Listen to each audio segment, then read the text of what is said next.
I'm gonna start early. Not gonna wait for anybody. Let's just get it going. Got a lot to get through. Gonna take our time with it and have some fun with it. Cause I ain't got shit else to do. Stoney Progressive. Day one of being unemployed.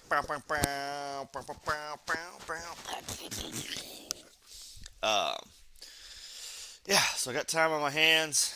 Got to fight that depression and anxiety. So, you know, live my day. But we are here. We got some great stuff. I'm going to start and blaze with some crypto. I got a little packed up there. I got some good stuff in the pipe. So let's smoke it. And I'm going to start out with crypto today.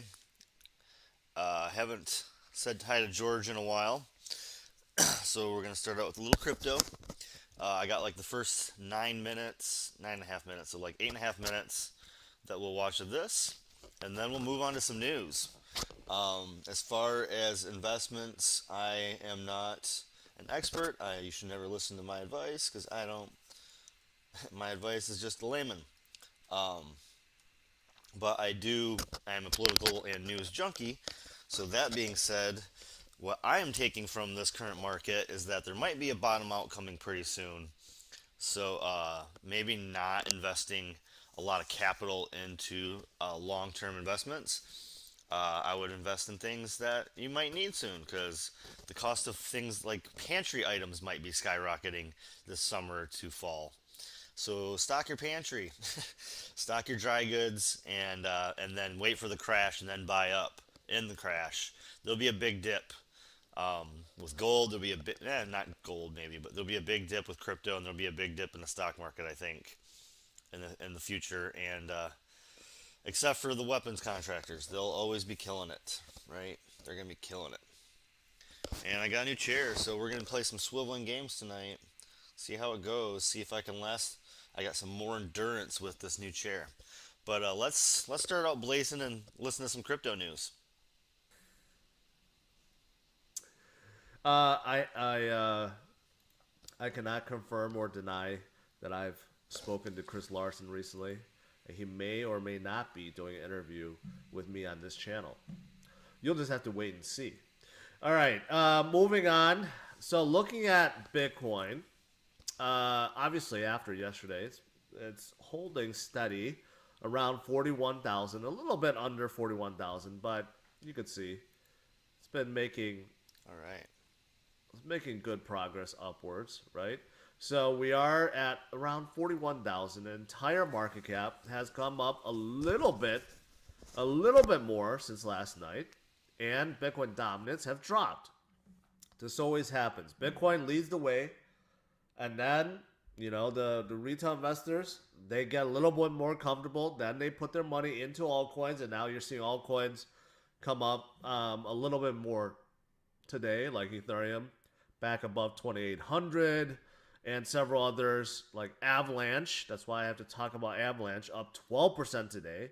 And I did tell you guys, I think Avalanche go press right below Terra, which means that they still have 50% to go to be right under Terra. Can that happen? Well, it could happen because of this big update today. And many others are coming up today nicely. So a good recovery day overall after we got some clarity from the Fed. All right, what else is there? Well, on the Russian front, well, U.S. markets is in the green today, barely, but it's good. On the Russian front, question mark, debt payments was due yesterday, and no one knows if Russia was actually able to pay. Citibank is supposed to be the bank that's making the payments. Citibank has denied, any requests for this, and no one knows if Russia actually was able to pay their debt to the IMF. No one knows. So question mark. They claim they have, but no one has verification yet, and the implications of this is much bigger than just 117 million that they owe. But it does seem like these sanctions are starting to take a toll, and Putin himself went on a televised, uh, I don't know, a televised rant, I guess, where he accused the West of trying to destroy Russia, and he would cleanse Russia of the scum and traitors, and the ones that he feel like are covertly helping the U.S. and its allies. So who does he mean, scum and traitors? Most likely, it's the oligarchs, right? And which is why people are actually paying attention to all these private jets now flying out of Moscow and Russia. You have a ton of private jets flying out because the oligarchs are afraid that Putin may come down on them. And it does seem like he's starting to feel the pressure. All these sanctions, all these nations joining together and cutting him off. He's starting to feel it. So can we see ceasefire in the near future? Fingers crossed. Hopefully it will happen. Hopefully it will happen. So that's the latest with Russia and Putin. But as for Bitcoin itself, well, another country in Latin America, Argentina, is thinking about embracing Bitcoin. And why wouldn't they? They have horrible inflation issues. And it doesn't matter how much money they borrow from the IMF, they still suffer from inflation issues. So, um, you know, so they're thinking about doing what El Salvador did, basically embracing Bitcoin, making it legal tender, possibly even buying Bitcoin, right? And maybe even creating a CBDC that's based on Bitcoin. But you know who doesn't like that is the IMF.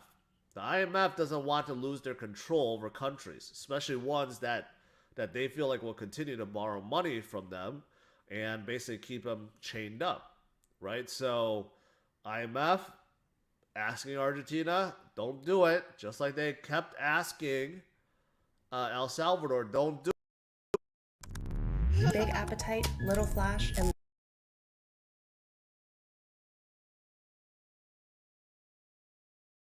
don't do it. And El Salvador's, I mean, they seem like they're in a pretty good spot. They're about to sell volcanic bonds. So, you know what? You can't stop Bitcoin. You can't stop Bitcoin. Even now, countries are looking into it. Forget just whales and retail investors, right? You're looking at countries that's looking to embrace Bitcoin fully. This is what it's coming down to, right? So very, very, very positive for Bitcoin overall. I mean, here's another great use case for Bitcoin. So it looks like some Ukrainian diplomat was arrested trying to leave the country with all this money, right? And in this case, probably not a good thing. But to think about all the citizens out there that had to flee their homes and their country, right? Like all the 2 million plus Ukrainians that are now in Poland and many other countries in Europe, right? I mean, it's just impossible to take cash with you. And think about if this suitcase was filled with gold. I mean, it would be impossible to carry it, right? With Bitcoin, all you have to do is carry a USB stick or just carry a private key, and that's it. No one knows. Easy to transport. No one can confiscate it, right? It's just so much easier and so much better, which is why many feel like Bitcoin is digital gold, right? So just throwing that out there. Just throwing that out there. What else is good for Bitcoin? A liquid supply. I mean, that is starting to go up very, very, very rapidly. Very rapidly. Right? So you can see that ever since May, June of 2021, the liquid supply has been going up. But take a look at the last month or so.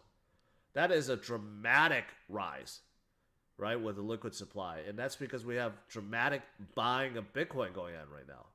Quite a lot.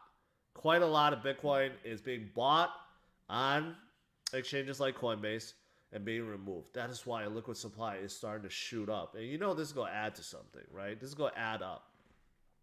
So whenever you have a massive amount of people that are buying Bitcoin, removing it from the reserves, removing it from circuit supply, that's a fantastic thing. Bitcoin is becoming more and more scarce right in front of our eyes. And I just got done mentioning about countries. Imagine these are smaller, some of the smaller countries, but imagine once the big countries start fully embracing Bitcoin, how fast Bitcoin will be bought and removed from circulation, right? So think about that. Um, all right, so those are all good stuff. All good stuff. What else is there? Well, we know that Do Kwon of Terra, he wants to make UST backed by 10 billion of Bitcoin. I misread this the first time. I thought it had 10 billion already as reserves, but no, he's getting up there. But he started buying. He started with 1.5 billion buying, 1.5 billion Bitcoin. But he has stated that he's continuing buying behind the scenes. Eventually, they'll get up to 10 billion plus, right? So even Do Kwon is buying, and something happened today, and it's quite amazing. It's really good. So Anchor, of course, you guys know Anchor is one of the DeFi projects on top of Terra that utilizes UST, right?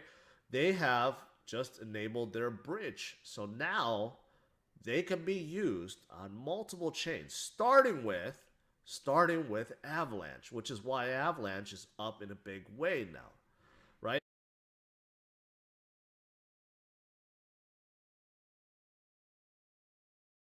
I gotta switch over, mute my thing, go switch back over.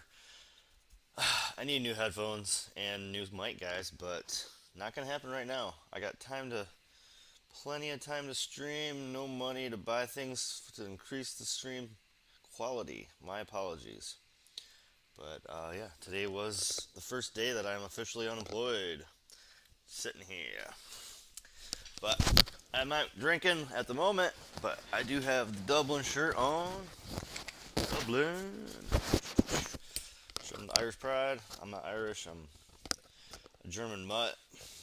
But doesn't matter what we are, right? It's who you are, not what you are. Not what silly past they want to give you. It's your life past that matters. Let's move on to some stories, guys. I gotta back and forth this. It's gonna be a whole lot of fun. But we're gonna set up. I got 4 clips before we do our Stoney Progressive Takedown. We're gonna be doing. Fuck. I already forgot. Pennsylvania today. As soon as I went to look it up. Pennsylvania is another close state. We're going to do that today. Also has an incumbent stepping down. So this is an open seat that they're running for, and it's a massive primary, massive. And if you remember from last night, I just went over all the primary dates, but I can go over that again as they come along, I guess. Very spread out this year. Way more primaries in the presidential election earlier, where on a non-presidential election they really spread them out this year. There's no like Super Tuesday kind of feel.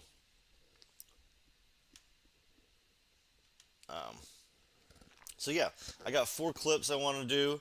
The first one is going to be from ActTV. This one is right-wing officials across the U.S. and the world turn to support Vladimir Putin.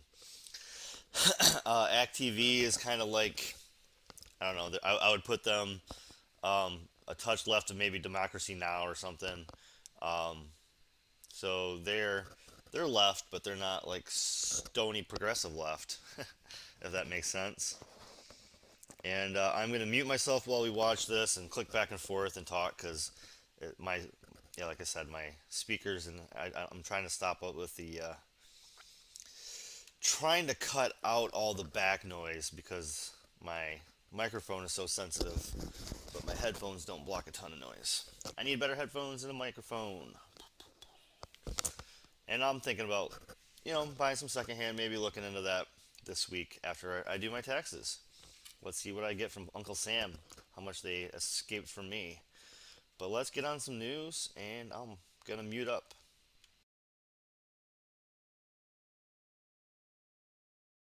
100% connected because while you have governors like Ron DeSantis in the state of Florida doing this, you also have congressional characters on the national stage in the halls of Congress who are actively supporting what Vladimir Putin is doing in Ukraine.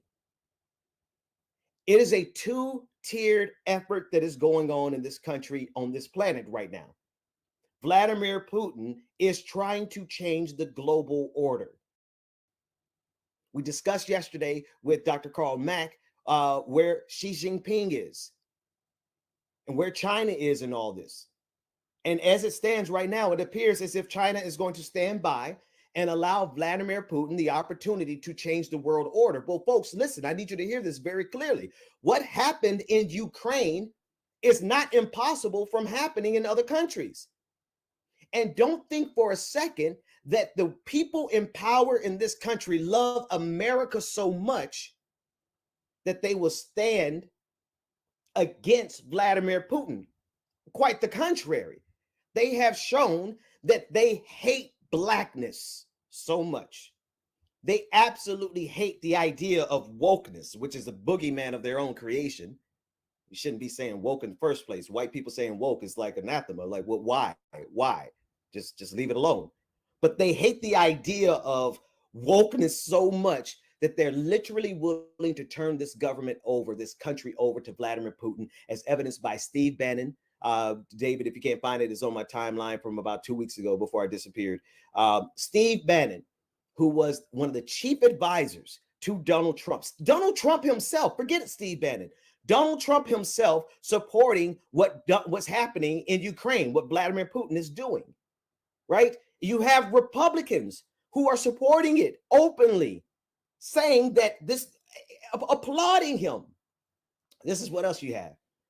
You also have a list of actors inside the United States of America who are undermining our democratic structure.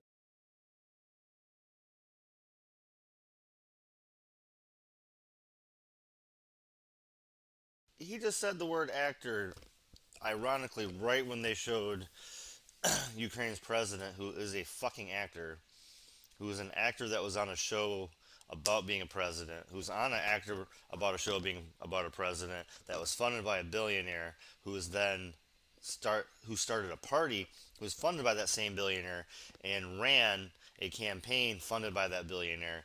And if you think about American politics, if somebody's owned by a billionaire like Marco Rubio, or name a fucking senator, honestly, I don't care, all of them, they're all owned by billionaires. We know that they're owned by billionaires. So what's the difference with the Ukrainian president being owned by a billionaire? We don't think that he's marching orders of whatever, billionaire oil tycoon started his shit, and he's trying to make sure that Ukraine's oil is worth more than fucking Russia's oil. Who knows? Okay, it's all speculation, but this guy is owned by a billionaire. He is an actor. All right. Who are preparing this nation to be controlled by the same type of firm authoritarian grip that Vladimir Putin has over Russia. Those people are in power right now. Those people have no regard whatsoever for this country. They only have a regard for their perceived grievance, because at the end of the day, do any of these people have it bad? Like let's be real. The people who could afford to go to January 6th. I'm not talking about Jimmy down at the car wash with you who's actually working out in those frigid temperatures. I'm not talking about, Jake who is throwing trash. I'm not talking about people who are in working conditions. I'm talking about those guys who had enough money and enough savings and enough gas to drive and joyride all the way to Washington, D.C., to cosplay as some type of revolutionaries trying to overthrow. I'm talking about those morons who quite honestly got it good in this country. They are so upset about not having everything that they ever dreamed of. Matter of fact, they're so upset that you have the nerve to want to have pronouns. I swear on everything, folks. Because you want to use pronouns, they, them. These people are ready to overthrow the government, and they have aligned with the global pan reactionary movement that is being headed up by Vladimir Putin. I cannot stress this enough. It is not an isolated event. What is happening in Ukraine will replicate itself across the globe if we don't stop it right there, and if we don't stop these traitors who are in our temples right now. All right, we have a clip. This is the clip that I was discussing. David, let's run it. And the reason that Putin ain't woke, he is anti-woke. The Russians, people still know which bathroom to use. They know how many genders are there in Russia? 2. Okay, that's all of a sudden that's not they don't have the flags. They don't have the pride flags outside on their. They don't have boys swimming in girls' college swim meets. How backward! It's embarrassing. How savage! How medieval!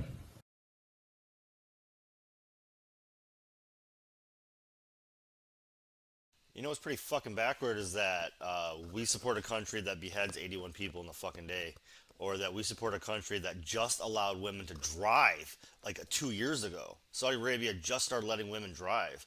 Don't let women go to universities. Women come here for university from Saudi Arabia. Yeah, guess what? We have Saudi Arabian people here because they can't go to fucking university, dude.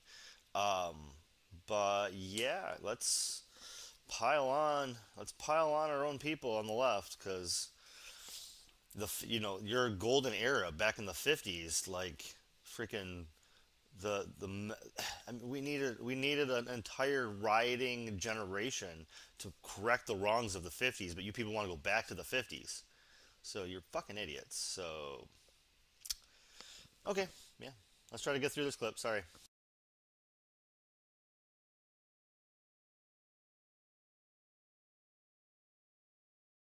How medieval! This is why this whole thing's a scam. It's a total and complete scam. And here's the beauty of it. I'm sorry. Are we really ready to turn over the United States of America to Vladimir Putin because of trans women? They need you to be so afraid of the LGBTQIA community, particularly the trans community, that you would be willing to serve Vladimir Putin. And again, I want to make the distinction because there's plenty of Black people who have been down with Russia for a very long time. Check out Paul Robeson. Like, we're not going to play into the McCarthyism of reducing Russia down to some kind of scary communist. Russia's not even communist. Let's get that right, right? Russia is authoritarian and it's very capitalistic. They are very greedy over there. They have the profit motive over there. They have billionaire oligarchs who happen to also be white nationalists. Okay. So I just want to make that distinction. But we're not doing the Red Scare McCarthyism that you would get in times before. But we have to be very clear about what is happening. And what is happening is that there is a fear that they need you to buy into. If they can make, I swear, it is this simple now. It's this simple now. If they can make you afraid of what bathroom a transgender person goes to, then they could get you to line with Vladimir Putin. Because that's what he just said in the clip.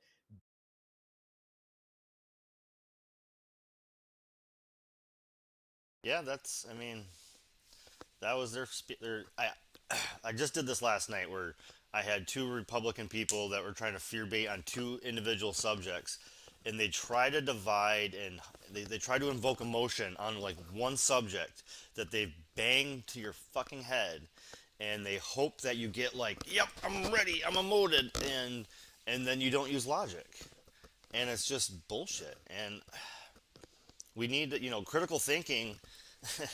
I get so mad when people are like, why are we teaching algebra 2 when we could be teaching how to balance a checkbook? And it's like, nobody uses a fucking checkbook anymore. What are you talking about? First of all, people have been saying that for 10 years.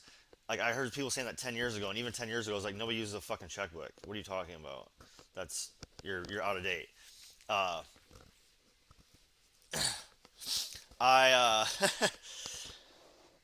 I'm not, I was considering pouring myself a whiskey.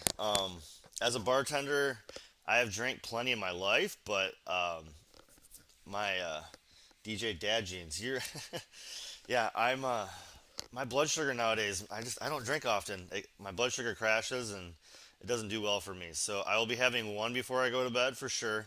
Probably another hour or so before I pour it. I got some Whistle Pig. I got some whiskey to have on the rocks, and that's gonna be my treat tonight. But yeah, sometime in my mid 30s, my blood sugar started taking a weird turn, and now I really can't drink. I wish I yeah. If I have three, I might be sleeping at the bar. It's bad. I pass right out. So, but I will have one whiskey pretty soon. Right now, it's energy drink because I've been sleeping half the day because I'm newly unemployed. But I got some Whistle Pig I'm gonna pour in a minute, and like probably like an hour when I have a clip going. And nice big ice cube Whistle Pig. Oh, the bar, man. The bar, we had a brand new manager, came on, started being super strict and crazy. We're not, and started at, like, it was just, we're making less money, it's more stress.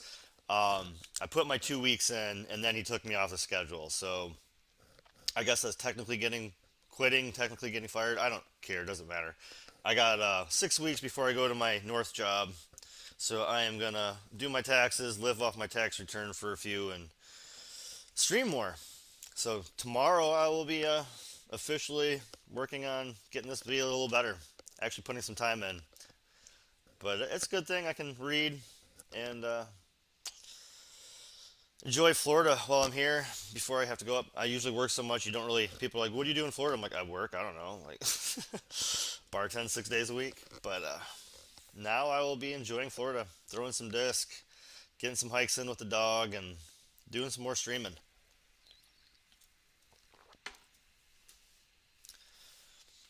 Yeah, it's a month off is not the worst thing. A month off can be tolerable.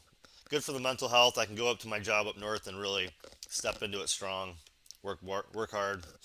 I make a lot more money up there anyway. So yeah, that has been fun.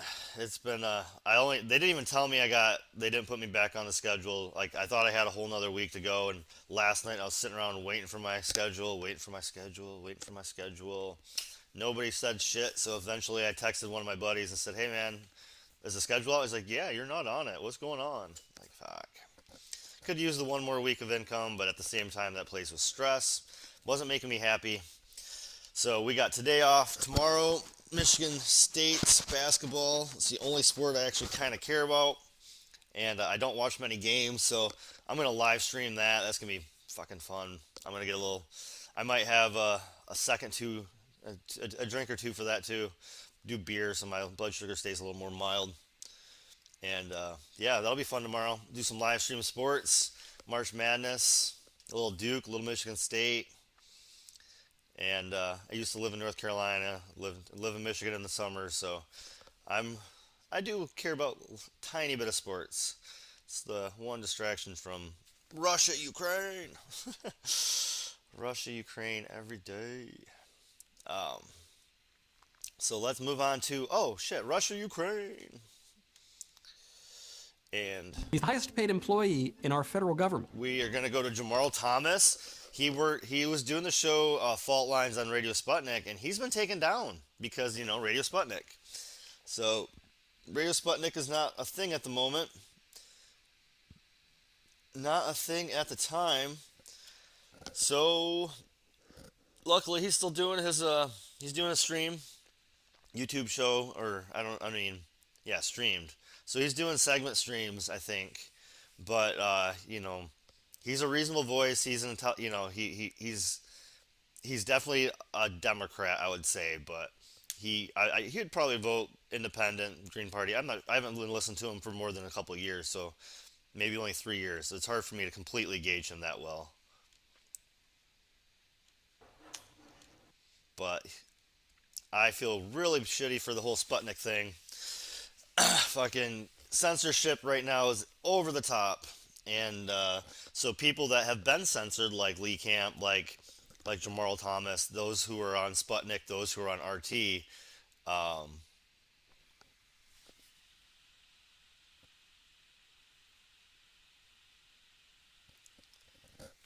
yeah. So I got this one farm. Yeah, So yeah, DJ Dad Jeans, you missed me at the beginning. We watched the crypto thing, and I said, again, I did go to school for finance and accounting, but I haven't. I've been a bartender for 18 years plus. I wouldn't say that I'm an expert anymore, but my general understanding is I would put my money into bulk items like rice, beans, dried, dehydrated beans, rice, peanut butter, things that you can put on the shelf. And yeah, I'm gonna be going up north and working my garden this year and working my ass off on the garden, putting away more food than I've ever put away in my life. And I would say instead of investing right now, I'd bulk up on that. That's my current feelings. I don't know what they're escalating us to, but honey and peanut butter and literally, yeah, that's we have some bees that come to our farm in the wildflower bees that do the hay fields around my family. So we get a case of honey every year. I'm bulking up on honey, and I just currently started bulking up on peanut butter, dehydrate, the dry peanut butter. I'm gonna start bulking up on that, and yeah, quinoa, rice.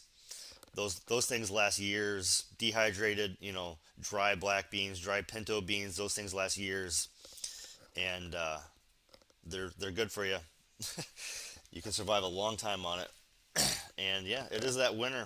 I would say, if they unleash another pandemic from this war, or if the war gets out of control, it would be good to have more money in food than it would be to have it in an investment at the moment, because we might be in time for another economic crash as well. So Jamal Thomas, I gotta mute myself and start him.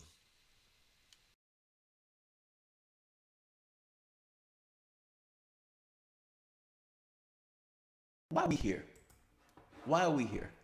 And I don't mean that in this kind of esoteric, cosmic, existential question. I mean it firmly in the sense of physical matter reality and events that are taking place on the ground right now in Ukraine. Why are we here? Yesterday, Zelensky basically was in Congress giving a speech. Biden gave the speech after it, basically, yeah, I'm giving more aid. Zelensky was asked for a no-fly zone, which is just astonishing, and is trying to get the world into a larger conflict as opposed to Ukraine being there by itself.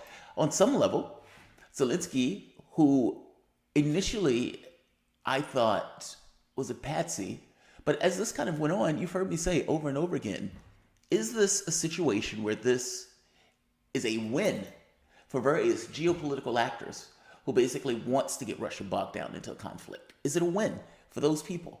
Or is it an absolute outright disaster in regards to Western policy? And I'm leaning more on the side towards the people who are saying, yes, we're able to wage this economic war against Russia. We're able to castigate it from the standpoint of a propagandistic war. We're able to drop the context that NATO was expanding to their borders, and that we fomented a coup in 2014 that basically eliminated the elected government and put in a patsy coup government that was entirely subservient to the United States, a country that is completely hostile to Russia's interests on their border. We can drop context so we don't necessarily have to deal with all that. But the question still remains, is it a failure or is it a success? And even if it's a success on some level, we're still taking the hit for that success. So you have Germany with their GDP like cut in half or something. In the United States, you have gas prices going through the roof. At the very least, they were yesterday or this week.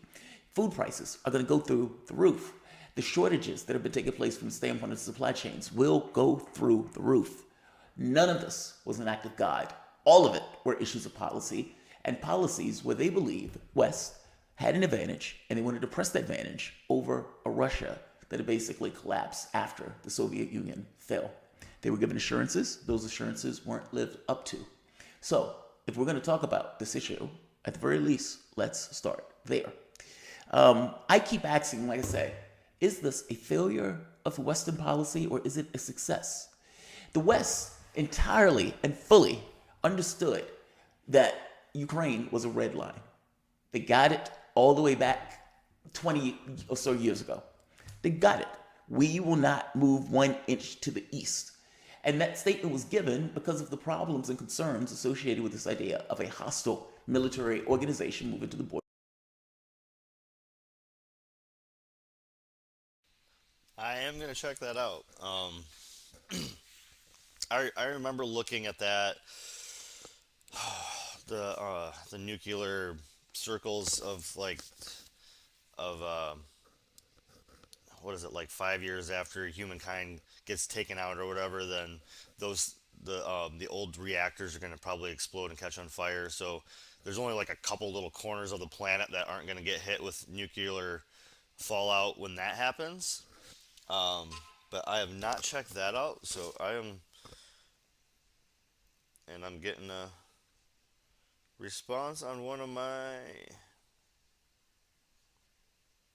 Cool. Just got a response on one of my resumes, so that's cool. I wasn't planning on working, but it's still season here, so I could pretty easily get a job before spring break ends and pump out a few more good weeks of bartending. All I really got to do is go out there Monday, Tuesday, and I'll probably get a few offers because we are crazy busy down here. Welcome to Florida. It's spring break from now through Easter. And spring training just started. Baseball just started, so that's cool. If I had any extra money, I'd love to go to a Tigers game, but this is something crazy. I got a handful of people on each thing. Does anybody know that spring training baseball costs as much, if not way more, than regular season? Some of the stadiums are like 3 times as much as their home field. It's insane. Like, yeah, it's that manager is a idiot, and I had another week left, and he left some. He had three. No, the insane part is that he had 3 people quit and 1 person get fired in a 7-day period, and a bar back and 3 bartenders. So out of a staff of like 14 of us, 4 people left, and he hired 3 people on Tuesday and Wednesday to cover this week. So his weekend is going to be a shit show, and he lost 2 of his better bartenders. I mean, I'm not saying we're the 2 best, but me and my buddy, we were pretty solid. And he left like a week ago. I got cut out today, and that's he's young. He's young. He's an alcoholic, I think, and he's a sexist. So he wants girls around, but doesn't trust them. I don't fucking whatever. It's been a fun day. But I already got offers, and yeah, for spring. I mean, St. Patty's Day is a huge day, but really around here in Florida, like spring break, high school, middle school, college spring breaks, these families coming down, these college kids coming down, and even just couples coming down, 50 something, 60 something couples, these elder couples that come down for a whole month around this time of year. It's pretty busy around here. So from now until May or so, it's jumping, and him to take out 2 of his best bartenders is pretty stupid. And yeah, whatever. Like I said, I already got. All I think I'm gonna go to like 2 cities around this area. I don't want to say where I'm actually at, but because 85% of the people that watch this watch it afterwards. But yeah, if I can. In Florida right now, it'll take me a day to go out and find a job. It's ridiculous. So he's kind of silly to lose 2 good bartenders and battle with 2 people in training right now. Just like it was kind of silly of him to come in and start changing shit. Like, dude, it's middle of the season, man. Like, wait till after the season to try to invoke your personal style. Learn the bar first. Like, you gotta learn the bar. You learn your job before you change your job, right? Like, you can't come into a new job and go, first day, we're changing everything. Like, you take 2 weeks, you take a month and learn what you're doing, and then you change shit. Like, I mean, it's like, let's go back to politics. It's like when a president gets elected, the first 2 months, like, oh, our economy's booming. It's like, motherfucker, you just got in. Nothing you're doing has changed the economy yet. This is still the other person's economy. Things take time. Time is liquid. Like, this Russia, like the Russia thing. I heard somebody say the Russia thing started when Biden got in. Like, bitch, this Russia thing's been going on for 50 years. It's been going on for 5 years. It's been going on for 15 years. You can pick so many timelines. Nothing happens overnight. You can't change a restaurant overnight. You can't change your job overnight. You can't change anything overnight. And nothing started yesterday. things started a long time ago. That was fun. Thanks, everybody. Let's move on.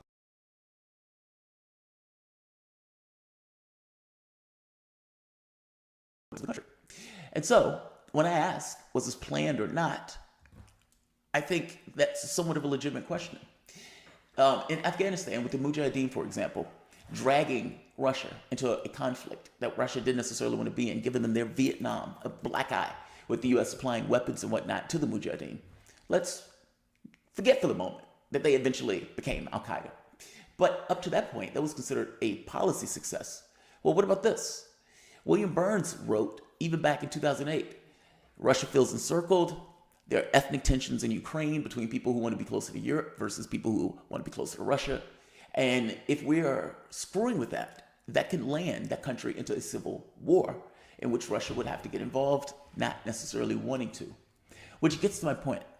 If they understood the dynamics of the events on the ground, they understood that those fault lines, no pun intended, exist within the context of Ukraine. And yet they continuously push. You had American politicians showing up at the rallies, cheering them on, these violent mobs being cheered on. The money that we were dropping in using NGOs to train violent protesters in overthrow tactics, to give weapons, munitions, etc., to train mercenaries even. We were basically backing that coup.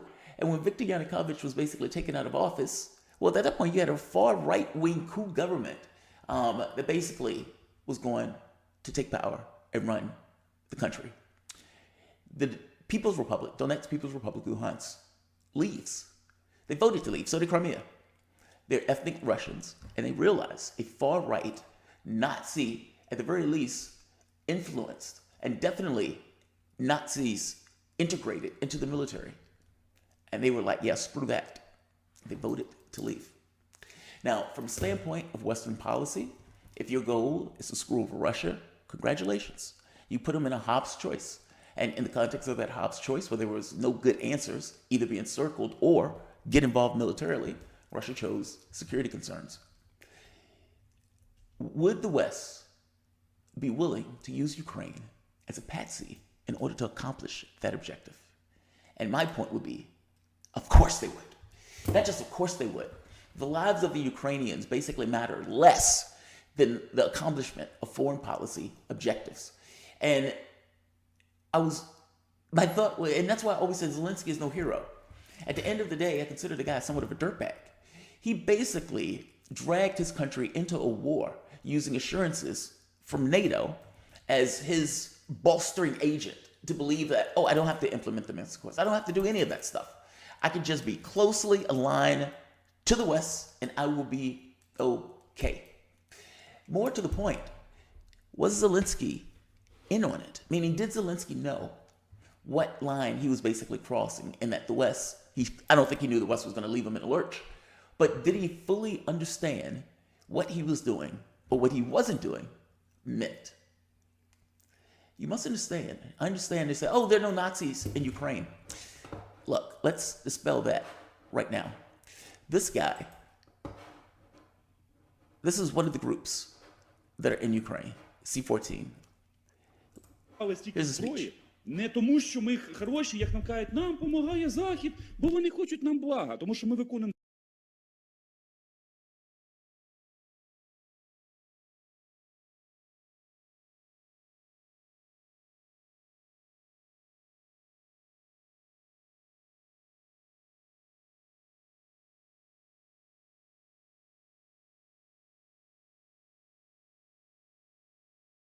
Заходу. Тому що ми єдині, хто готові їх виконувати, бо нам весело, нам прикольно убивати і прикольно воювати.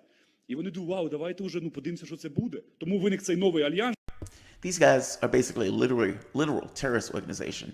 They call C-14. This is basically one of the leaders of the group. Ukraine is being armed as pawns of the West because we have fun killing. We've started a war. We've started the most javelins in the European continent. We have the European family has already collapsed. Maidan would have been a gay parade if not for Nazi influence. This is him basically owning up and saying the quiet part out loud. C-14 is a terrorist organization. It's a Nazi organization. Don't believe me? What about Bellingcat? Bellingcat is basically an intel cutout.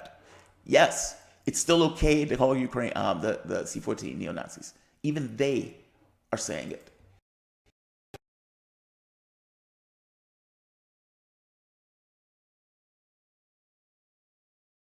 Even they are saying it. Even they are saying it. Yeah. Yeah, and he's been taken off the air because he's questioning this whole war. And you can't question the war. You gotta be, nope, Russia's the worst. We need to go to war with them. That's what the mainstream media thinks every American should go with. And I'm anti-war at all fucking costs. I'm anti-sanctions because sanctions are war. And yeah, I think we need to go out and strike, go out and protest. Maybe a protest against anti-war can push for some other issues. I don't know. We're just Americans are not as good of protesting as other countries, and we need to. I guess maybe we're getting better. Maybe far right seems to be getting better at it.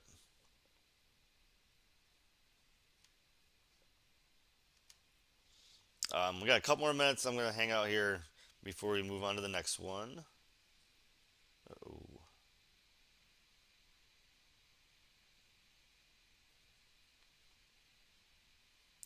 Yeah. I mean, so war and bombings are horrible, and I'm anti-war.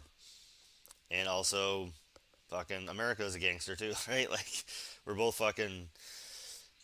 I mean, we're still bombing in like 5 fucking countries, active bombings right now. So I think we need to go out and do anti-war protest, like say fuck you Russia, but also stop helping Yemen get bombed, stop bombing in Somalia, stop bombing in Syria.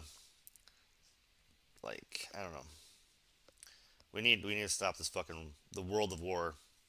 Can't, the I literally you literally hear freaking politicians talk about like, oh yeah, I mean, um, just we got if we stop bombing, then there'll be like 130,000 jobs lost. Like, I don't fucking care about their jobs.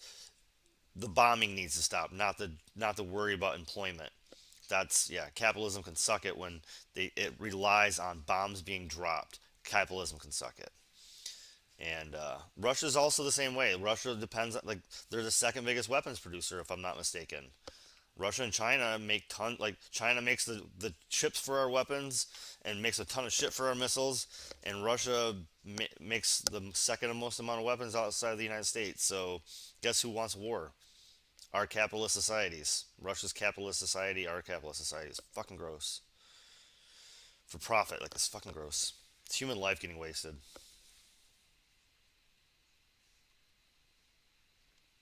Human life isn't worth profits.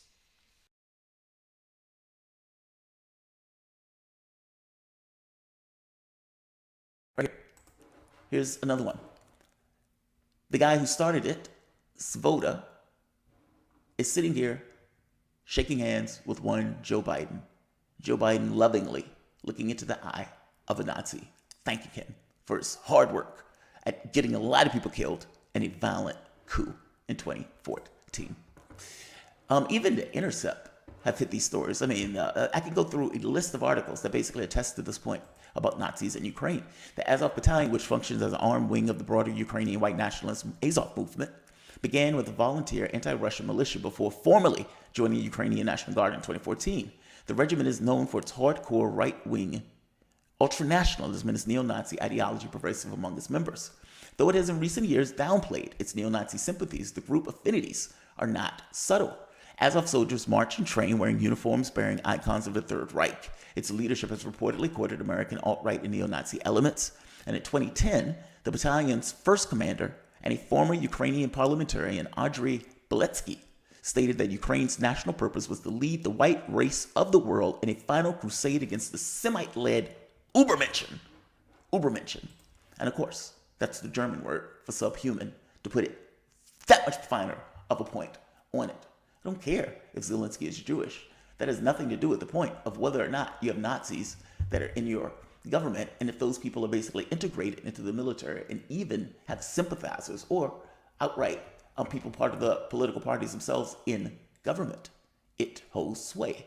Zelensky is almost captured in this situation. You have the poor picture of Zelensky begging neo-Nazis to come, fall in line, and they're basically laughing. Him saying, "I'm not a loser."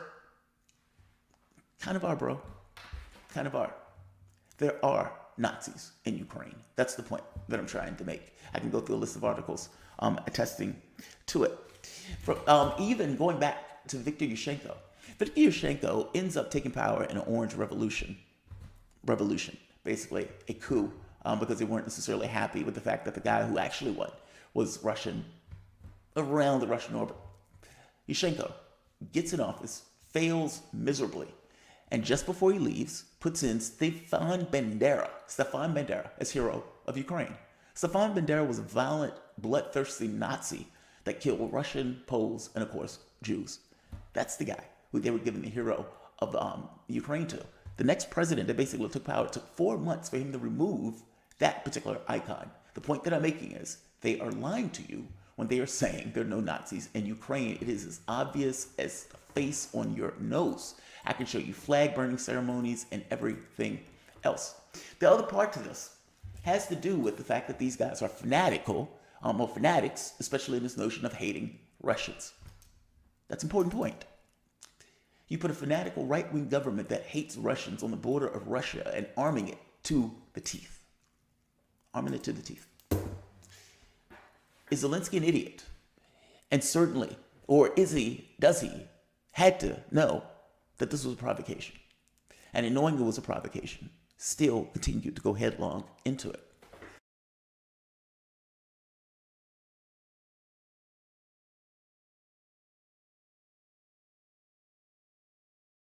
So yeah, and he was taken off the air like that. How is that? I don't know. I'm not saying he gets everything 100% right, but is he so outrageous that he should be censored? Fucking censorship is a dangerous slope. We are running down the rabbit hole at a speed that is unobtainably and destructive and all of the things. But He's the highest paid employee. we can keep moving this way for so long, right? Again, check out George Galloway. I'm just freaking. He's been killing it, man. He's got good people on. They're having good discussions. He's another person that was on RT on a regular basis and has been deleted, censored a bit. So I don't know this one.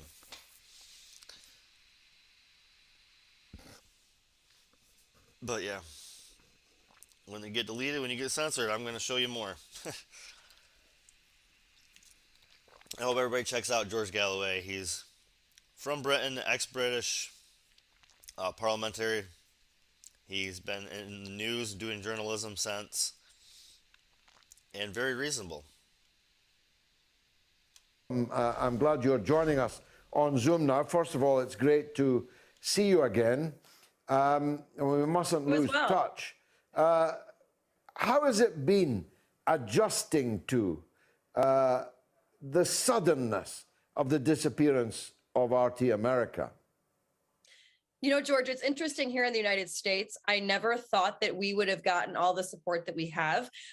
For those that don't know, now I'm on Radio Sputnik and I'm co-hosting the show Fault Lines, and also probably going to be taking over for Lee Stranahan for a little bit because he recently suffered a stroke. So thoughts and prayers with him. Indeed. But God bless him. yes, and I'm hoping for a speedy recovery. But we've had so much support, and now with YouTube taking down all of the videos, you even have other journalists like Abby Martin, who used to work at RT America almost 10 years ago now, all of them getting their videos scrubbed from YouTube. And people have been reaching out to us on Twitter asking, where can we find you? I really don't like her, by the way. Going. And it's been a lot of more of the people pushing us to keep it going, which then in turn helps us and myself want to keep speaking and raising our voices. It was so interesting. The reason I called into the show earlier was just to say a comment to you. Was last night I was putting together, a little bathroom cabinet. Truth be told, I love putting together furniture. You wouldn't believe it. But and I have my YouTube going and I'm watching the Jimmy Dore podcast who him and my father actually graduated from the same high school here in the States, Wow. from Chicago, Illinois. And all of a sudden, the podcast is over, Happy and then a Mother's video Day. comes up that's a recommended YouTube video. And it starts saying, you know, we in the Congress, this is the hearing for, you know, MP George Galloway. And I'm like, wait a minute, what? I know that guy. And it was when you testified before Congress about how there were no weapons of mass destruction in Iraq. 2005, And George, I have yeah. to tell you, it was one of the most brilliant opening speeches that I've ever, and you have a lot of brilliant speeches, but this one where you looked at these gentlemen and you called them out and they were trying to, you know, charge you with corruption for having knowledge of this, and the way that you just broke down every single point. And I just started thinking, you know, this is, we're entering now kind of that Joseph McCarthy and the Hollywood blacklist era. We are, You yeah. saw it yourself with weapons of mass destruction, and you were able to knock it down because you still had a powerful voice. You still do, but they're trying to now bring down our voices even more. And for those that haven't seen it, it's on your YouTube. It was one of the most brilliant things that I've ever seen in my lifetime. God bless you for that. Thank you. It was my best day so far, I like to say. God gave me wings that day. But the McCarthy point that you make is not only apposite, actually, it's an understatement, because, you know, during the McCarthy era, there was a very limited number of media outlets. Now we've got McCarthyism across multiple platforms, and McCarthyism affecting millions of people. I myself have millions of followers. If I were taken off, millions of people would no longer have the ability to watch, hear what I was saying. So it's kind of like McCarthyism on stilts, this. Yeah. As we say in the United States, McCarthyism on steroids. Still warm. Yeah. You know, because, and I am very familiar with it, because believe it or not, back in my 7th grade year, I did a speech all about Joseph McCarthy and the Hollywood blacklist and why free speech is so important. And I won an award for it back in school. Wow. And, you know, seeing it now, and like you said, how it's even worse, and how, you know, the big thing that I'm seeing here, at least in the United States, is you always hear this word patriotism, and, you know, you're a Putin puppet. And I had recently just tweeted this out. I said, you know, I'm an American and I love my country and I love the freedoms that I have, or some would say the freedoms that we used to have. But the other thing is that I'm a patriot, and our government here is getting so corrupt. And I mean, it's been corrupt for a long time. And if you don't call out your government for what it's doing wrong, you're going to lose your country. You know, I'm anti-capitalism. I'm anti-big pharma. I'm anti-military industrial complex. I'm anti-war. You would think that that would be the most patriotic person, but no, now I'm tied with being a Putin puppet because I'm not towing the Ukrainian line.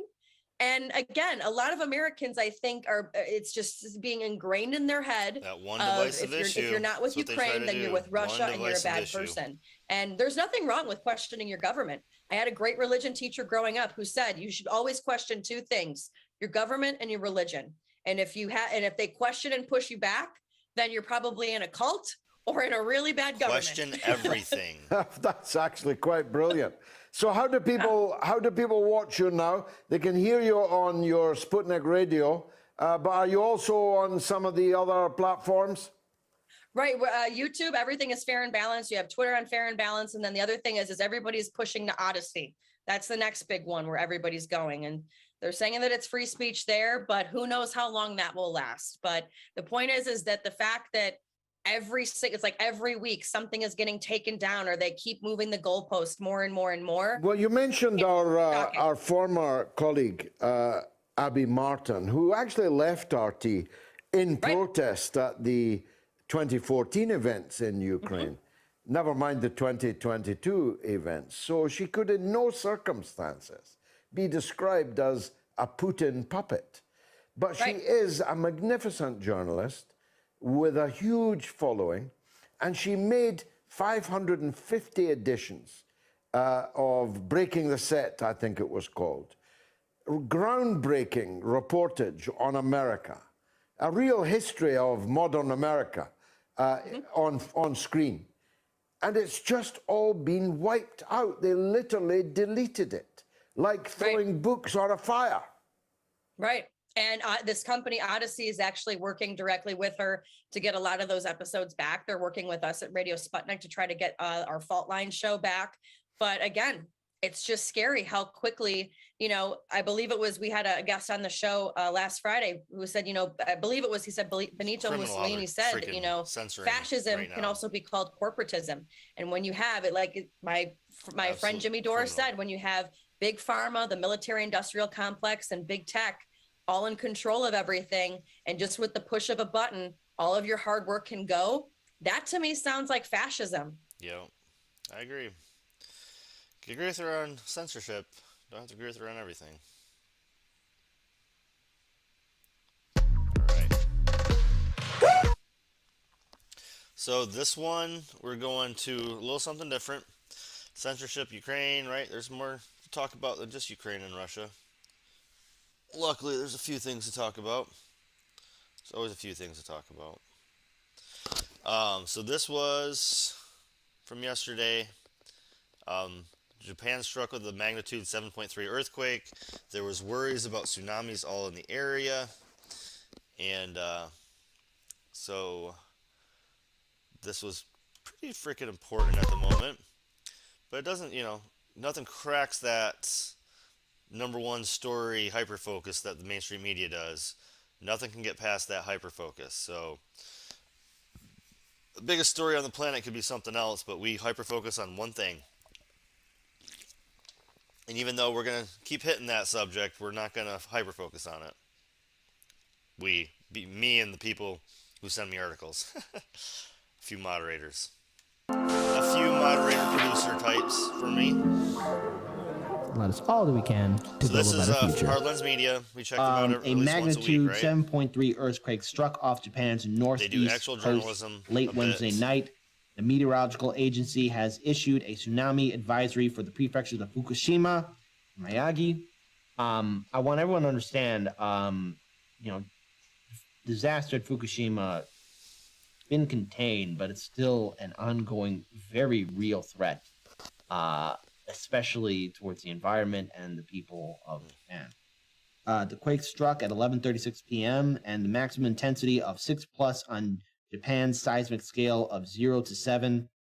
The depth of the focus is estimated at 60 kilometers.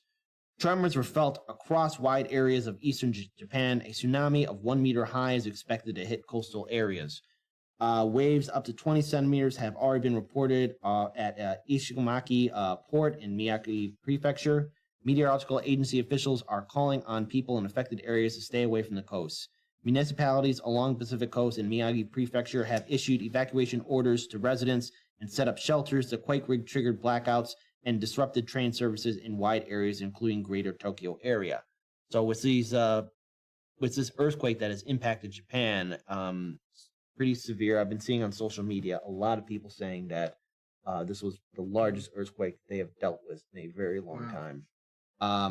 I mean, I brought it up before we went live, but I gotta really give a lot of props to the Japan infrastructure for withstanding that level of an earthquake, because, as I was reading more recent reports, it sounds like they had, pun intended, weathered this issue very well. It said basically by 3 a.m. local time, and the earthquake struck at 11:36 p.m. on Wednesday night. By 3 a.m. local time, the power had been restored to most of the Tokyo area, and they had 2 million power outages. So that's pretty impressive. One of the high-speed rail lines derailed with 100 passengers on board. But according to the Kyoto news agency, no injuries were reported. So I'm impressed. Wow, to derail a train and to have your 100 passengers not be reporting injuries is almost miraculous. Well, from firsthand experience on being on using the train infrastructure, I'm sure you would find it very impressive, Daniel. Their infrastructure.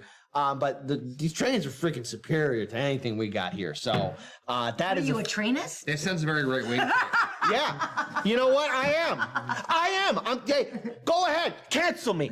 That's right. I am a trainist. I like only certain types of trains. I want my bullet trains to move fast. I want to move effectively. The trains here in America, let's face it. Right winger connecting everything. They're not bringing their brightest. They're not bringing their brightest. They're not effective, these trains. But okay. Let's back to the situation or conversation at hand. Yeah, but here's the thing. This is a very serious situation. I want to pull up 2 videos of just how devastating these how devastating this earthquake has been. They're both very short, but look, folks, innocent people are at risk, and this is still a developing story as we speak. So let's play it.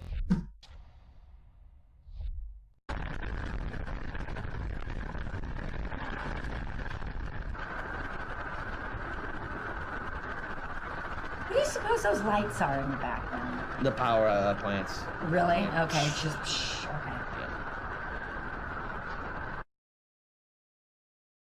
All right, I think we got another video too that we can play. I'm happy there wasn't a tsunami accompanying. Yeah. Here's another video right here.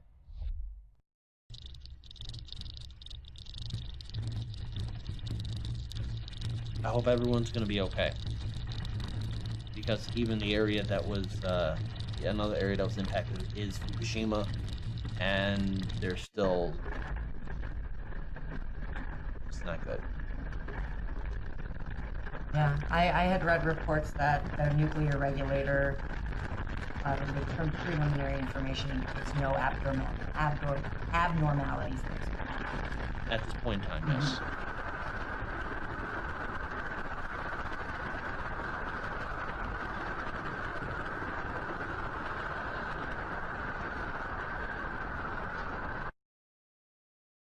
I'm gonna stop here. We here at Heartlands Media do send our condolences to all the people there in Japan. We do hope that, again, things don't get out of hand or any further disasters arise.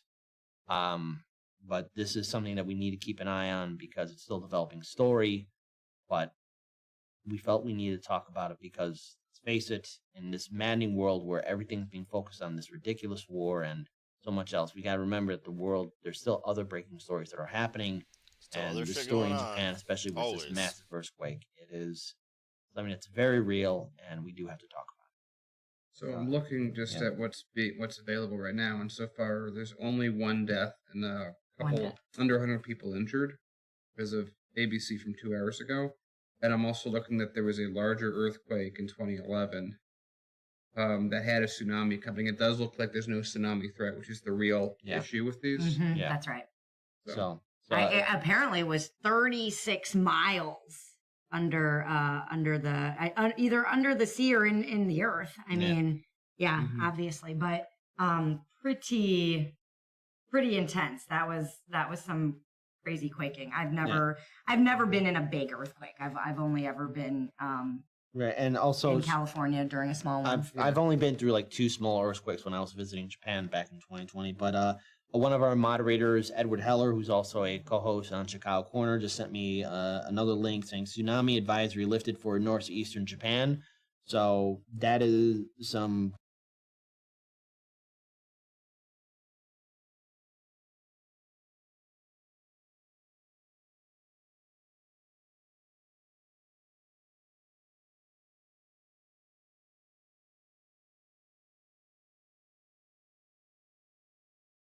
Reserve is expected to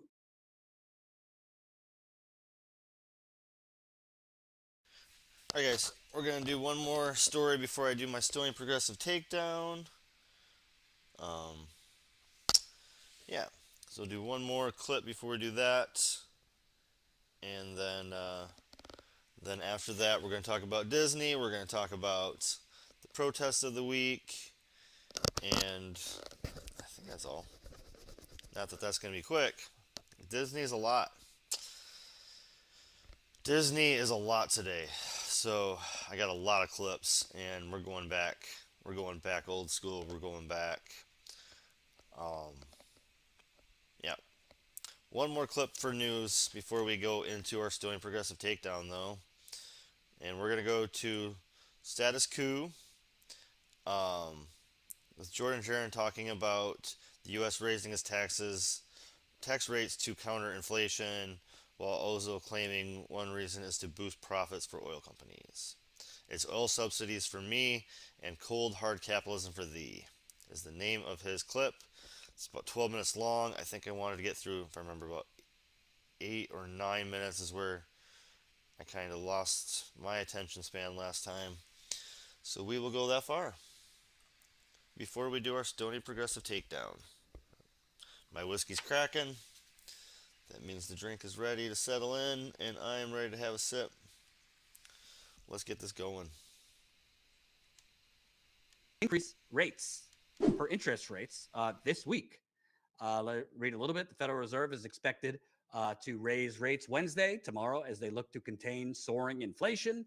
The first quarter point increase in the federal funds rates in 3 years will likely lay the groundwork for additional hikes to follow. Quote, the cumulative effect of rate hikes is what is really going to have an impact on the economy and household budgets, said Greg McBride, Bankrate's chief financial analyst. And then this article points out the effects on credit cards, auto loans, mortgages, student loans, savings, et cetera, et cetera. So, Steve, they say that the point of increasing interest rates is to temper and lower inflation. You actually have a different mentality based on actual knowledge and facts. Yeah, absolutely. I mean, think about it like this. When you raise the cost of money, and that's what raising interest rates is raising the cost of money, you're baking in inflation into your cost structure by raising the cost of credit. And what is the other thing you're doing? We oftentimes say raising interest rates is a basic income for the oligarchs, for the rich. What happens when there's inflation and you are a holder of money? You're a saver. When there's inflation, you're the loser, right? So what are they doing by raising interest rates? They're ensuring that while inflation goes up for you and I, that the inflation doesn't impact them by ensuring they have that additional basic income through raising interest rates. So they always stay above. We never catch up. It's always going like this. And it's no accident whatsoever. So the real problem here, and this is why there's recessionary. See, you got two things going on at once, which is rare. It doesn't usually happen quite like this. But in this particular case, you've got a recession going on. Why is that? Well, gas prices are down, so people are slowing down their travel. People are not doing as many things. Plus, the federal government itself has slowed down on its spending because we've told everyone, oh my God, it's inflation because of printing money. And so what are they doing? They're slowing down because dullards are going around, running around saying we're printing money. So here we are. Right? So you decrease the spending, you eliminate that flow, and now all of a sudden you've got a situation where the GDP slows down, the actual spending slows down, and people start borrowing again. Once they start borrowing again, private debt is going through the roof. I mean, like way up. Well, what happens when we tap out, when you and I run out of credit card room, when we run out of the ability to get another personal loan? Well, there's no more Steve spending money. I'm out of the game, guys. Tap it out, man. Dodgeball. I'm gone, sitting on the bench. Jordan hits his credit card limit. Hey, sorry guys, I'm on the bench. Each one starts checking out of the economy. And what happens if you've cut the federal spending off and now your credit is tapped out? What's happening to the flows into your economy? While you're sitting there raising interest rates, so it's costing more for people and it's going straight to the top. The poor are getting poorer, the rich are getting richer. And once again, you've got this situation. But you know what? Milton Friedman, the UBI crew's favorite guy, Milton Friedman, is the one that told everybody if we print money, there'll be inflation. And so everybody's got this wackadoo thing in their head that it's going to, oh my God, we're going to have hyperinflation. We're all going to die if the government spends money. It's got nothing to do with it. I hope we've learned that by now. Probably many still have not. But that's right now what is going on. You've got a recession coming. And the only way to offset that recession without giving you and I money or without giving us health care or whatever, hey, let's all go to war. Let's have a war, right? Now, all of a sudden, we got an opportunity to refill the bathtub with war money, to ramp up the war machine one more time. Military Keynesianism, all in one fell swoop. And so watch these power plays. See, everybody gets into this like there's some like evil guy named Rothschild over here, and that's the thing. Man, these things are much more simple than that, man. Much more simple than that. The fact is, they know that if they spend on you and I have options. We can start checking out. We can live more stress free. But if they keep us starving and they keep the war machine going, then while we're starving, we're going to take that job in the military and we're going to go fight and die for markets, clearing markets for the IMF and other global multinationals. It's this kind of thinking that you've got to start realizing, and that's what's getting ready to happen. This interest rate hike, it may be small at first and it may not grow much more than that, but make no mistake, it's not helping the economy. It doesn't do anything for the economy. It's just pumping money up to the rich. It's a basic income for the rich. That's it. Period. Right. But who's the economy doing better for? This is the fallacy. Because when I travel, when I go on the road, the economy's not doing swell for actual working class people. The jobs that have come back, they keep pointing out these, great jobs report and 400,000, 500,000 jobs. Look at the types of jobs that are coming back. It's hospitality industry, low wage work. What do they call those jobs? Like the gig service work, the gig work. These are not like high paying union jobs. So then they're just surfacing the high number of jobs coming back, but it's just the same shitty non-living wage jobs before COVID, the same shitty non-living wage jobs before the 2008 financial crash that they're just dressing up as, the economy is doing well. So now we could increase interest rates, which, like you're saying, it's only going to help already wealthy people, banks, this and that. Colin, if you have that article he was referencing. Yeah. Read this. I mean, seriously. I mean, they're getting ready to, vote basically on what to do. They're going to be talking at the FOMC meetings, and ultimately they're talking about raising, it might be a quarter point, whatever. It may not be all that much. Banks likely to benefit. I love this. This was my favorite part. I mean, it's not favorite, it's horrible, but it cracked me up so much I had to get it. It's like banks likely to benefit. A hike in interest rates will raise the cost of funds, which would enable financial sector, especially banks, to widen the spread between long-term assets such as loans and shorter-term liabilities, thus boosting profit margins. Folks, did you hear this? Boosting profit margins for banks in the middle of a recession and trying to stave off inflation. They're talking about boosting profits right there. I mean, please pay attention to the things I'm saying. And if I'm wrong, if you find something I say that's wrong, by all means, let me know. But I'm telling you right now, I'm not wrong. And some of this stuff is really, really important to tie these knots together, to tie these loose ends up, to see the why behind it. Every time somebody says they're debasing the currency by spending money, they're feeding that line right there so that banks can raise interest rates. And if you've ever said that, you were part of that. You helped them. You know what I mean? So I'm not saying to rub it in your face. I'm trying to show you how we can be unwitting saps, just fools, following people that don't know what they're talking about and bouncing around. This is serious. And this is the game that banks play. If you eliminated the fire sector from the economy and just looked at where the growth is in the rest of the economy, I think you'd be really shocked at how bad the economy really is. Fire being, finance, insurance, and real estate. And if you think about those levels, real estate through the roof. Why did the houses suddenly become made of gold? Are they gold plated houses? No, they've been bought up by places like BlackRock, and they've been bid up by creating an artificial shortage in housing. There's a lot of squatters out there. And we got to get rid of that by doing something like a land value tax or something to that effect at the local level to force and get rid of these investor grade, retro grade fools that literally suck the life out of people. But I mean, that's another story. I just wanted you to see the relationship between raising interest rates and how that plays out in the finance sector in particular. The rest of us live in the sector below the finance sector. And so if the finance sector is doing good, it makes the economy look like it's doing great. And that's all that's happening is the finance sector. Strip that away and see what the rest of the economy is doing, and you're going to be mortified.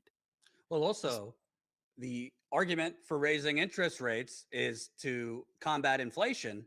But what is the inflation really? We've gone over this. most of this is just price gouging. I mean, Absolutely. these gas stations, these fossil fuckers, and you see these prices. Russia's like what, 5, 6, 7% of our 3% of our oil. They're just price gouging right now with these gas prices and saying inflation.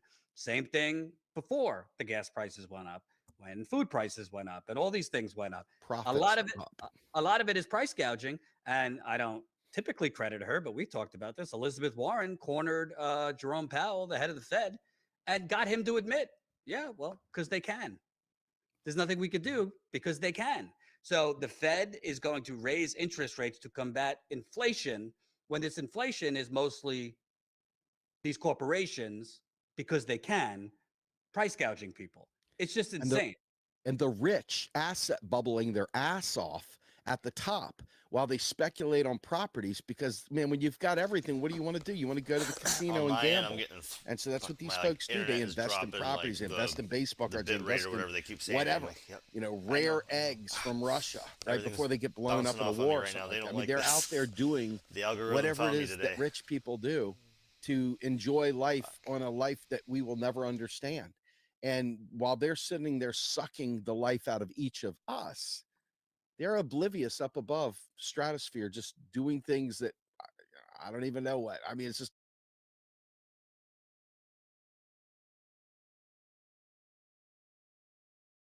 So yeah, that's a pretty good clip, right? Status Quo, they have some great conversations, and when I find a good one, I have to share it. Just, you know, I'm here for you guys to, I heard, what was it? A Difficult Truth on YouTube and on Twitch, so check them out. I watch them in the morning. A Difficult Truth, I think he does that every morning, 9 to 11:30 or so Eastern Standard. But they're saying like, oh, I listened to you while somebody was like saying I listened to you while I was in the shower and getting ready for work. Sorry, I wasn't commenting. It's like, yeah, that's fine. I'm doing clips. I'm gonna talk about articles, and if you want to pass out, you want to. I mean, my girlfriend passes out to Sabby Sabs. I pass out. She used to pass out to Government Secrets, and we listen to it. We watch it. You know, you can listen to this again later. Pass out to it on Twitch and watch it in the morning on YouTube. Whatever. These are meant to be clips for you. So, again, 85% of the people that watch this, I mean, I get like 15, 20 views on live, and then I'll get 60 views later. So, most of you watch this later. So, I hope that you're just chilling out, catching some news, and enjoying my political takedowns. Share it out, like it. I'm a few subscribers away from doing this maybe in the summer too, guys. So if we can continue at this pace, I will probably keep doing it in the summer. I'm here in Florida. I have great internet down here. When I go up there, it's a whole thing. So if we keep subscribing like we do, guys, I'm gonna keep going. We're having fun here. Some days it's a little stressful, but we're having fun mostly. So right on, let's have some fun. I'm baked. I am having a little drink, and we're gonna keep moving with some news. But now I actually gotta speak. All right, Stoney Progressive Takedown. Let's clip this motherfucker out. I say clip this out. It's more for me so that I can clip it out when I do my the primary. And when the primary comes around, I will be dropping these clips again, so you guys can all share them out. Drop these 8-10 minute clips on, 5 to 10 minute clips, things that are not so political astute.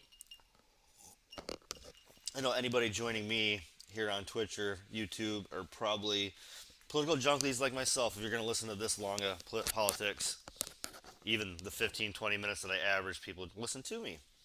So the 20 and 15 minutes that you're hopping in and saying hi, I'm glad, and hopefully you catch this a little bit. All right, Stoney Progressive Takedown, guys. We're doing the Pennsylvania Senate race. Incumbent is currently retiring, so this is an open seat. This is one of the biggest seats I've seen up to date. I'm not going to pull this page up because it is just nuts. But the Ballotpedia for the U.S. Senate race, I'm going to read these off real quick. This is the... Oh, shit. All right, I'm flying all over the place here. This is the Democratic primary. For the Democratic primary, we have John Fetterman, Larry Johnson, Malcolm Kenyatta, Alexandria Cahill, Connor Lab, John. Let me at least put this page on the right one. John Fetterman is the first one. Larry Johnson, Malcolm Kenyatta, Alexandria Cahill, Connor Lab, John McGilligan, Colin Norton, Alan Shank, Walter Slazinski, Lou Tapia. 2, 3, 4. 1, 2, 3, 4, 5, 6, 7, 8, 9, 10. 10 in your primary. Jesus. You got so much choice of corporate Democrats. Yeah. All right. Republican primary. Again, I've never seen this. Kathy Barnett, Jeff Bartos, George Bochetto, Don DeBellis, John Achterberg, Vince Fusca, Sean Gale, Bobby Jeffries, Ronald Johnson, David McCormick, Richard Mulhan, Mehmet Oz, Max Richardson, Martin Rosenfield, Carla Sands, Everett Stern, and David Zhu. 1, 2, 3, 4, 5, 6, 7, 8, 9, 10, 11, 12, 13, 14, 15, 16, 17. 17. I really hope I have this all mic'd up. I'm not doing this again. 17. 10 Democrats, 17 Republicans for a Senate seat. Also, 1 independent, 1 libertarian. So if I was voting, I'm not even looking at the fucking 27 jackasses, and I'll just go ahead and look at those 2. But I don't vote in this place. I recommend any of my Pennsylvania friends. I do have family and friends in that state. I hope if you are listening, or if you have family and friends in that state, share this clip out come primary season. And I hope you're, yeah, I'm doing this right now in March if you're listening to this in June or whatever. But yeah, screw those 27. Go ahead and look at your libertarian. Go ahead and look at your independent. That being said, we need to go ahead and break that third-party propaganda chain that everybody seems to have in their head. It's getting really old to me. Third parties are valid. The Republican Party was a third party at some point. We used to have 4 or 5 parties in America up until the mid-1800s. We need to get back to that. It's really getting old, this whole propaganda that's worked on us. And trying to break these propaganda chains, it's just battles, man. It's just such battles. Anyhow, so out of those 27 candidates for Republicans and Democrats, I'm going to take the top 2 possibilities, and it's almost always, it's weird. Like you go, okay, you got 27 candidates. There's got to be like a grassroots person that has like 30% of the money of the front runner. Nope, you said it, front runner. I just said it. Front runner has the most money. There's no grassroots person that's like, man, they just have all their community and da-da-da-da-da. It's so much of it is call centers getting old people, because when they do the polls, old people answer their phones. So you need call centers to push those old people into believe in it. You need local news. You need local radio stations. And then with that little bit of money that you push into the people, you get the ballots to say these are the front runners. And then when people go to the polls, they're like, I'm voting for the front runner. And that's how politics works. So we need more call centers. We need more people, boots on the ground, knocking on doors. Call centers are great. It's shitty. It's cold calling. It's so not fun, but they're effective. You know, they do push polling, and then when polling pushes the mainstream media, then the mainstream media pushes. But the problem is, does polling push it or does money push it? That's the real question we got to ask. No, we don't. We know it's money. It's always money. So we're going to look at John Fetterman, the money leader in this race. He is dominating the race with money. So John Fetterman, the Democratic frontrunner, again, frontrunner because he has more money than anybody. He has raised 11 million, almost 12 million as of December 31st of 2021, the last report. 12 million for this race.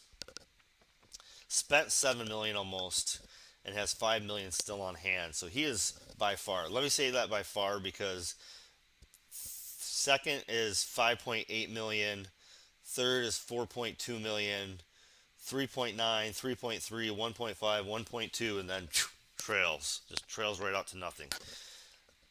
But your front runner here is you have two Republicans that are pretty close there, the 5.8 and 4.2. That's relatively close. But the next Democrat under Fetterman there is Lamb at almost 4 million. So 11 million to 4 million. He's got a lot of cash on hand, yo. That's a lot. He is currently the lieutenant governor of Pennsylvania. Oh, wait, what? Seriously? Why is he running for Senate? That's weird, kinda, right? Isn't that a little weird? I don't know. It's not something you usually see. Somebody goes, I'm the governor, but I want to be in the U.S. Senate. Like, I mean, governors usually go for president sometimes, but it's a weird sidestep. That's a odd angle. Try to get a little more national publicity. I don't know. That's an odd angle. But very good income there, huh?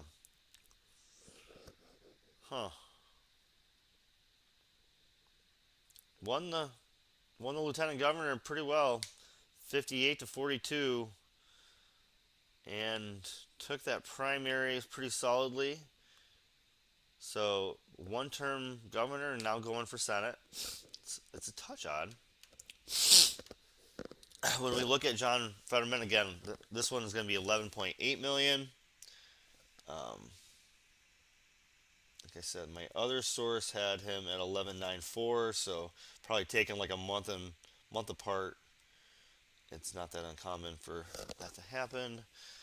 Small contributors, they say, is 7.8 million, so grassroots funded, right?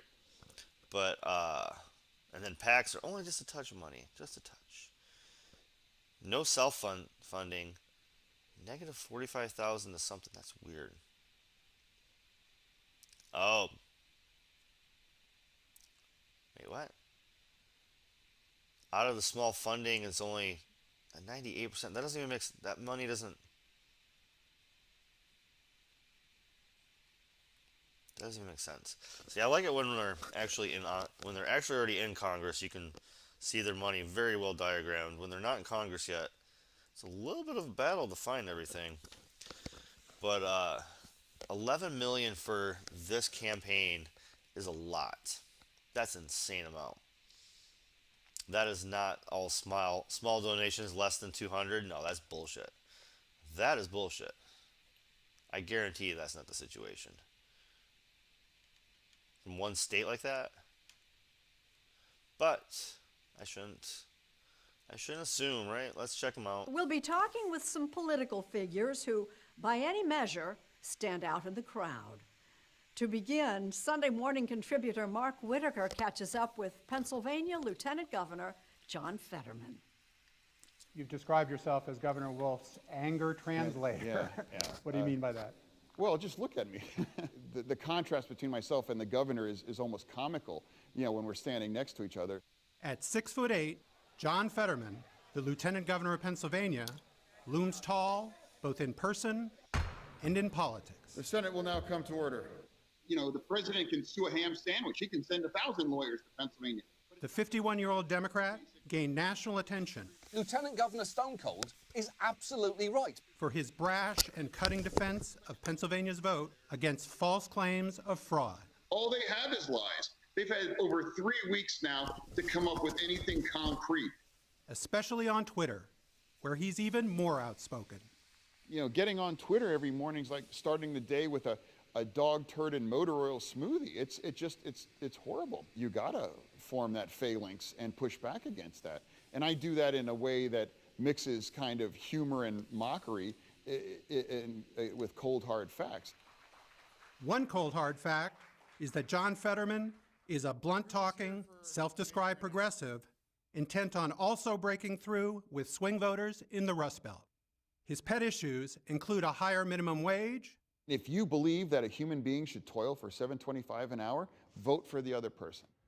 And legal marijuana, which he says is a winner for either party.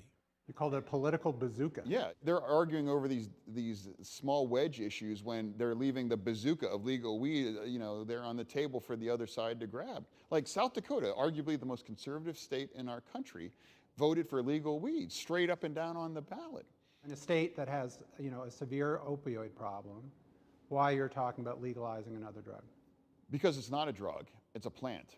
It's a gateway to finding a completely natural alternative to the kind of relief that had brought so many people into this toxic spiral with opioids in the first place. Fetterman was previously the 13-year mayor of Braddock, Pennsylvania. All right, a once thriving two-thirds steel industry town small-funded, possibly devastated real. by decades of poverty, blight, On paper, and looks crime. okay. Stained glass was placed into Two-thirds small-funded, still a third corporate and big funded. Still a third funded big time. 10 years ago, Jeff Glor reported for Sunday Morning Not perfect. on the efforts of this Harvard grad and Not- former not AmeriCorps horrible, though. volunteer One of to the revitalize least bad this ones we've seen largely so far, I would say. African-American community. The 40-year-old Fetterman wears Braddock's past literally on his sleeves. The zip code tattooed on one arm, the dates of murders on the other. The worst days of my life, because these are days that we lost people through senseless violence. Today, Braddock isn't perfect, but there are real signs of progress and hope. But as Fetterman showed us on a drive, Over there to the right, that's the Carey Furnace site. It has been fallow since 1986. other parts of Pennsylvania's Rust Belt remain decimated. It literally looks like an extinct mechanical dinosaur. It is, but it's really... The white working class voters still here are no longer reliable Democrats. A majority of voters in the Mon Valley, in this region, are still Democratic, and yet they've been voting Republican and heavily pro-Trump. So why? We need someone that's going to be doing that talking, that's going to understand that, we all can't work for Google. We all can't, learn how to code when, we're 50 years old. Right. Nationally, the Democratic Party base has become more racially diverse, educated, wealthy, and urban. Do you think Democrats in the last couple of generations have forgotten about working people? I don't think we've forgotten about them, but I don't think they're the center, the way they should be. Speaking in the shadow of a U.S. steel plant, Fetterman describes the cost of not putting working people Again, he's first. better than anybody And I've if we covered turn so our far. backs on the remaining industries and not reinvest in these places and just say you're on your own, we will lose an entire generation of people that have no other options other than to turn to somebody like Donald Trump and say, wow, $3 million of corporate and big donor money is still not ignorable. Which is one reason It's not. why Fetterman and his family still It's live not in at all. Braddock. You can't in ignore this that. renovated 1920s Chevy dealership. Clothes, shoes, books. Right? Always formula and diapers. That's a big item for our family.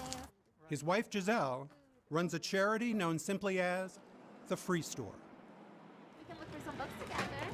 What kind of books do you like to read? The Second Lady of Pennsylvania was born in Brazil and came to the United States poor and undocumented. Scared of every knock at my door that I wasn't expecting someone because I was worried about being deported. Yeah, when I would leave for school in the morning, my mom would say, "I love you, have a great day, be invisible." Invisible no longer, last October she captured this verbal assault while out shopping. Her struggles, and those of other immigrants, can nearly bring the imposing John Fetterman to tears. We as a country have to be better than this kind of anti-immigration rhetoric. And we have to be better than that as a country.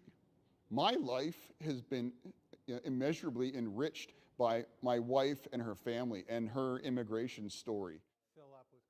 John Fetterman is now exploring a run for the Senate in 2022. And he has a new distinction to add to his resume.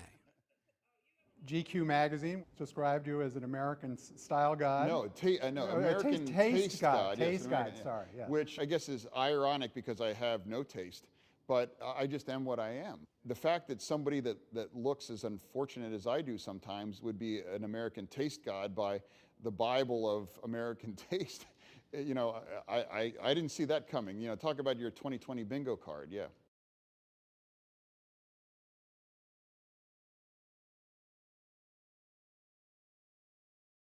Very interesting. I always look at the money on paper, like his issues, and seems interesting enough, right? I don't trust Democrats, so third of his money is from big donors and PACs, mostly big donors. So I don't know what special interest. You don't get to see every contributor like that until they've won, and I can dig more if I had better resources, right? But yeah, I don't know.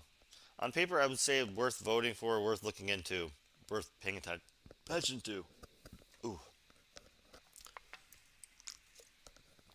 But let's take a glance at the competitors here. Again, the Republicans had two people. Not quite good enough. How's that?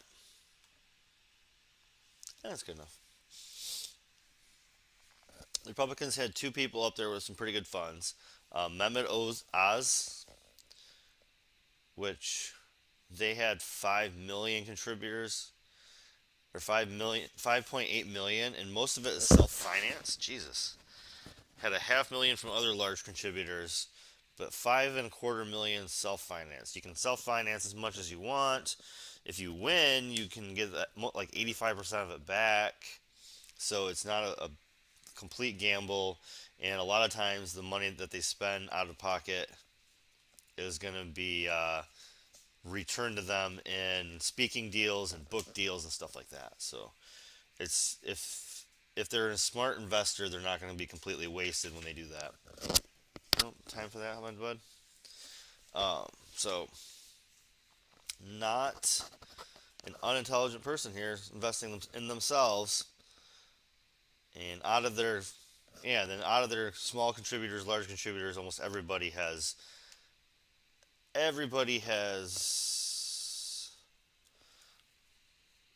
pronounced themselves, so it's not Dr. Oz. Wait, that's not Oz, is it?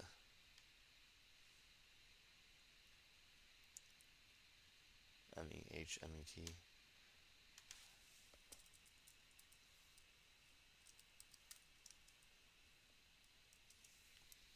I thought that was California.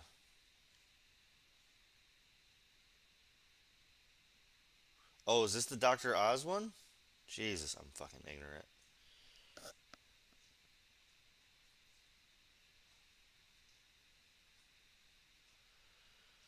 Well, fuck my day. Fuck a doodle do, huh? Okay, so Dr. Oz is self-financed.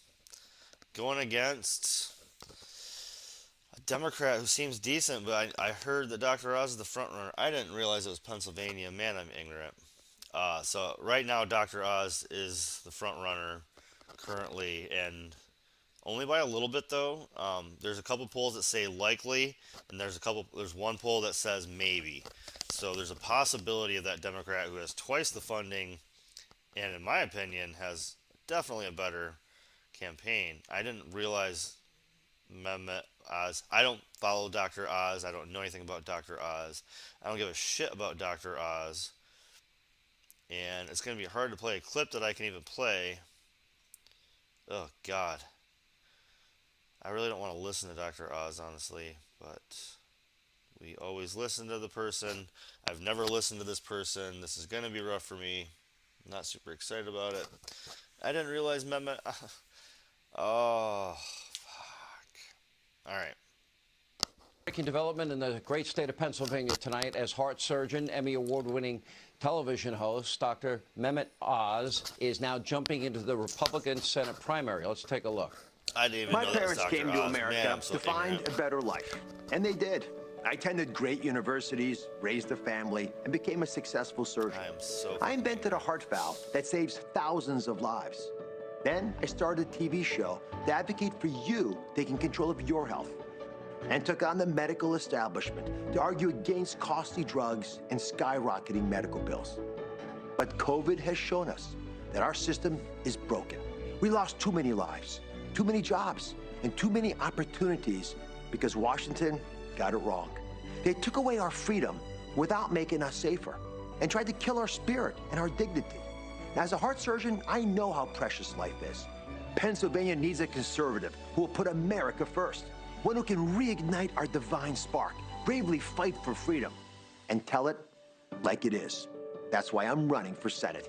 I'm Dr. Oz, and I approve this message. Now, Dr. Oz is vowing to run on a campaign of putting you, the American people, first, to be a servant of the people of Pennsylvania, take on the Washington establishment to protect fundamental freedoms, keeping Americans safe and secure. And he says, again, to serve the people of Pennsylvania. Here to talk about his candidacy is Dr. Oz himself. There's a lot of similarities. Before Donald Trump ran for office, I'd been friends with him for many years. We had so many conversations, too numerous to count, late into the night. And I got to really know you during COVID, and you were calling, Europe at 3 in the morning and updating me on anecdotal information. We had nothing to work with at the time. And a while back, you told me that you were thinking of running. First of all, I said, you're nuts. It's a horrible world. And I want you to explain in your own words what you told me and why you're running. Well, you did warn me, but today was an exhilarating day. And let me give you a little background. My parents immigrated here legally, and our country provided unparalleled opportunities that have benefited me. And I feel firmly it is time to repay my debt. America's in crisis. That's not news. Our values are under attack. Maybe that's so I not want to the serve only America way in, you in its asshole, time of need. your family had I think I can benefits, do that asshole. by running for the U.S. Senate seat Privileged in the state of asshole. Pennsylvania. Now, Americans, and here's how I see it, Americans deserve better solutions. Doctors are about solutions. But instead, people with good ideas are shamed, they're silenced, they're bullied, they're canceled. You talk about it, Sean, all the time. And in medicine, if we cannot say what we see, people die, literally. That's why we always tell the patients the truth, because they'll respect us and we can deal with realities if we're honest with each other. So let me talk about COVID for a second, because as a physician, I really spent a lot of time trying to understand what went wrong. And the mistakes are emblematic of other issues that we're struggling with in our great country. Remember the phrase 2 weeks to flatten the curve, right? That metastasized into this incredible authoritarianism, overreaching, that did not necessarily make us safer. People with yards, big yards, told people with no yards to stay indoors. That's where the virus was. Remember, they closed the parks, they shamed people about beaches, right? And now they're threatening the same overreach for the Omicron as you were just talking about. I think those choices should be yours, the American people's. And I have fought to empower my audience, my patients, and now the voters of Pennsylvania. And I've taken on Big Pharma. I've gone to battle with Big Tech. I've gone against agrochem companies, the big ones, right? And I've got scars to prove it. And I cannot be bought, Sean. Cannot be bought. And I'll keep fighting those battles to empower the folks of Pennsylvania and around the country. So here's what I'm hearing from my patients, from my viewers, from people all over the country. There's 3 basic goals. The first is we need safety, right? And safety in our body means high-quality health care. That's got to come. But on the streets, it means well-trained police. You know, there was a college student murdered this week. It broke the all-time record of 501 murders in Philadelphia, where I am right now. Shameful. And we got safety problems on the borders, too, which is basically, the narrative is false. It's about cartels trafficking human beings. And it's successfully being done, so they keep doing it. And they're bringing opiates along the border with them. That's 100,000 people who've died this year from opiates. And we're not making it hard because we're letting everything come across the border. The second thing everyone's telling me is that they want their kids to thrive. They want their kids to do better than they did. I certainly want that for my children. The only way to get there, the path to success as kids, is getting them educated. Doctors are more corrupt you than the need fucking choice, drug dealers, so you can you actually make asshole. sure that you can take kids to where they need to be. You need local rule. Why wouldn't you be involved in figuring out the curriculum of your kids' education? And you got to have your values defended. Your parents and the teachers' values and the kids' values need to align, or else the parents win, because nobody loves the kids more than the parents. The third thing everyone's asking me about are jobs. And I'll tell you, it's interesting. Jobs are about dignity, they're about purpose, and they're also about savings, I don't have this on which are fast being forward. He eroded just now by talks as inflation. fast. But this is why I'm excited, Sean. The prognosis is good. I think, and a good example of this innovation is when President Trump 14 had Operation cappuccinos Warp later, Speed you guy that fucking gave the comes in world here. the mRNA vaccine, right? And I don't like mandates, but that was a big advance, and America did that. We have that can-do spirit. And America has other great solutions, but we're suffocating them. I'm running to ensure that they see the light of day. I know we can do it. And here's my pledge, my promise to everybody. I want to be your public servant. And every choice I make will be serving the citizens of Pennsylvania and the United States, and none of them will serve the special interests in Washington, many of whom I've been to war with for most of my career. Let's reinvigorate America. He almost said I've been in bed with. He almost said it. It's He there. almost said it. Let me ask you this: the attacks have come in already, and allegations you I've don't been even in bed. live I mean, in war Pennsylvania. with. I mean, what? Huh? What? I'm sure you probably saw that earlier He's today. been a millionaire for decades, dude. He's not on our side. I saw it. I not on grew our up side. just across the border south of Philadelphia. I went to medical school at Penn in Philadelphia. I went to business school at Wharton in Philadelphia. I met and married my wife, which was the best thing I ever did 36 years ago in Philadelphia. And I bore 2 children, or she bore them for me in Philadelphia. I became home a year ago. It feels good to be back. I love this state, and I will represent it honorably. Let me ask you, because I Gotta live don't somewhere know 5 how years. much money you make, but syndicated Born, programming raised, that is doesn't matter, successful 5 usually tend years. to do very well. So Live in the state you're 5 going years, to you can take a run big there. hit financially. So I want to get a little deeper, because I did say to you, this is a blood sport. And I warned other people. I said, "Are Lived in you Hawaii prepared from for 0 to this?" I talked to 5, Herschel left, Walker, for came back at example. 30, you can and still Herschel's run that like, day. "I'm ready. Doesn't matter. I'm willing to take whatever it takes." And all of this will come your way in the days to come. What is it specifically?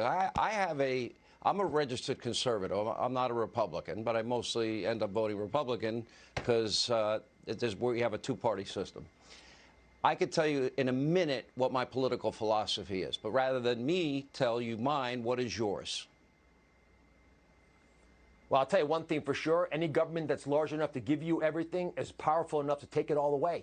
So I don't want that. I want liberty and freedom, and that to me means limited government. We can do it better than folks very far away from us who don't know our local problems.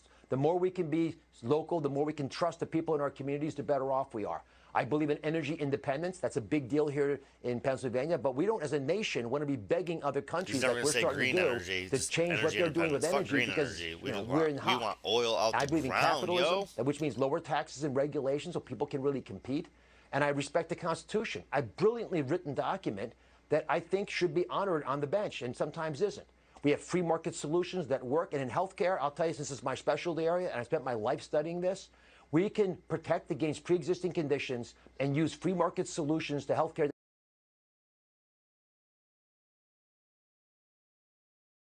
He's reading. He's fucking reading, man. I had to zoom in for a second. I had to look at that. He's fucking reading, so fuck him, man. Fucking con artist, dude. Kind of seemed like a snake oil con artist the few times I've heard things from him. I don't know Dr. Oz. I literally looked at the name and was like, oh, let's see who this person is. No concept that Mehmet Oz, I thought was Dr. Oz. I had no concept. Wow. All right. Now, yeah. Maybe I should look into the libertarians. It's really hard. It's usually like people that haven't even raised $200,000. It's hard to find stuff on them outside of the state. If I lived in Pennsylvania, I could probably literally find a fucking interview with somebody that's raised that little money. But, yeah, I don't think I'm going to be able to pull that off. But I would say so far, I might vote for the Democrat. I hate voting for Democrats, but I would not want Dr. Oz, who sounds like that, compared to a guy who's for legal weed, who's for getting money. I mean, 2/3 small funded is it's not bad. It's, man, I don't want to tell you to vote for a Democrat. If I vote for a Democrat, it's like anxiety all night, not eating that day, panic attacks. Like I have a hard time doing it. So I'm not going to tell you to, but if I was in Pennsylvania, Dr. Oz compared to that guy is, I don't know, seems, ugh. I would vote for the Democrat. That guy was weak. Dr. Oz, ugh, gross. You're gross. You're gross, son. Shit. Did I do this over the fucking Oz thing? Damn it. I did this over the wrong thing. Alright. I wanted to do Disney next. And this is a lot to unload. Thank you, Zom Paul, for bringing me up on this topic. He's not here today, but he might be joining us later. He might be looking at this later. I don't know, but credit where credit is due. I look up a handful of topics. I don't get a lot of notifications. I get a lot of stuff from friends and such. So when things are brought to me, I bring them up, but I was not aware of this. Last night I was brought to its awareness, and Disney sucks. See that bright brain full of activity? That's it. Disney sucks. So yeah, Disney is in some more scandalous shit. They're sex trafficking, human trafficking wonderland, haven for it, and they have got caught again. 100 plus people arrested, and when I looked into it, it's like the ring of it. It's a constant cycle. Like, how can we call this the happiest place on earth when this happens every few years? And that's what we're going to go into, is just the human trafficking, sex trafficking. I don't know if I'm going to get taken down for this conversation, but it needs to be had every once in a while. About an undercover sting in Polk County that put more than 100 people behind bars. New details today about New details today. Oh, damn it. I want that. If you know anything, and anybody knows anything, this is the helpline. This is the line to send to. And those of you in Florida, this is mostly for Polk County, for Orlando Disneyland, the beautiful haven for sex traffickers. Orlando. New details today about an undercover sting in Polk County that put more than 100 people behind bars. Some of their charges include seeking a prostitute, offering to commit prostitution, and sending harmful materials to minors. Our Malik Rankin joins us from the sheriff's office with the scope of this operation. 108 people were arrested last week as a part of a 6-day sting. Sheriff Grady Judd tells us it spanned multiple agencies across Central Florida. And some of those arrests included a former judge and current Disney employees. Operation March Sadness 2 put dozens. And I guess this is how the world works now, because I don't subscribe to my local news, even though I get random local news alerts. God damn it, I'm on mute, aren't I? Juggling. No, I'm not. Okay. So yeah, the way this all works, I don't even get this kind of local news. This is my local news. This is the closest. I mean, it's talking about Orlando, but it seems that the state of Florida has like Jacksonville, Tampa, or Miami. So you have 3 news outlets. I'm closer to Tampa than Miami or Jacksonville, so this is my newslet. I'm closer to Tampa than fucking Orlando. But yeah, like, wow, this is my news outlet. I had no concept of this. Somebody on Twitch, on a different part of the country, had to let me know about it when it's my local news station reporting on this. Most of these are my local news stations that I'm going to show you clips of. And these are from years past, from years now. And this is a continuing problem. And that's part of the reason I wanted to really talk about this tonight. And I would love some chat on this guy. I know most of my viewers are stoned or half asleep, so if anybody's awake, please chat me up. Like, what the fuck is going on our planet right now that this story is not exploding again? Because Ghislaine freaking is supposedly guilty, we're gonna move past the human trafficking, sex trafficking world that we're in. We live in a dirty world, and we need to fuck capitalism, man. We live in a dirty world, and this needs to be a story. So we're going to talk about it. Please join the conversation. Disney can suck it. I might get taken down for this. They all own the same shit. So let's watch the stream here, but let me know if I go down. I can cut one of the streams, I guess. So Disney had 170 people. Disney employees, retired judge. Of people behind bars. We were able to arrest 4 predators in this operation. This is huge. One of those arrests had help from Orange County. Xavier Jackson of Kissimmee was charged after the sheriff says he was sending sexual images to a detective he thought was a 14-year-old girl. Did I mention that he just happens to be a lifeguard at the Polynesian Resort for Disney? You think there's a few children around there? Walt Disney World Communications confirmed 3 of the sting operations. So we're not going to fucking breach the conversation that how'd he get to be a lifeguard at a place like that? Why is there no background checks about, I don't know, like he was wanted for child endangerment, and yet he was allowed to be a fucking, like, come on. Why are we not breaching the other subjects of this? Why is the other part of this conversation not happening? Ugh. Arrests were of current Disney employees. They've been placed on unpaid leave. The majority of arrests were of men seeking prostitutes. I don't have a Polk translator. County Sheriff Grady Judd was focused on one in particular because of his job. Oh, can I show you the other picture of Daniel Peters? This is the Honorable Daniel Peters, who is a retired judge from Cook County, Illinois. 26 people were arrested for offering to commit prostitution. One person was arrested on human trafficking charges, Tiffany Nash from Orlando. Because she has 61 previous criminal charges, 41 of them felonies and 20 as misdemeanors. Upon Nash's arrest, a woman being trafficked was provided help and services from anti-trafficking organizations.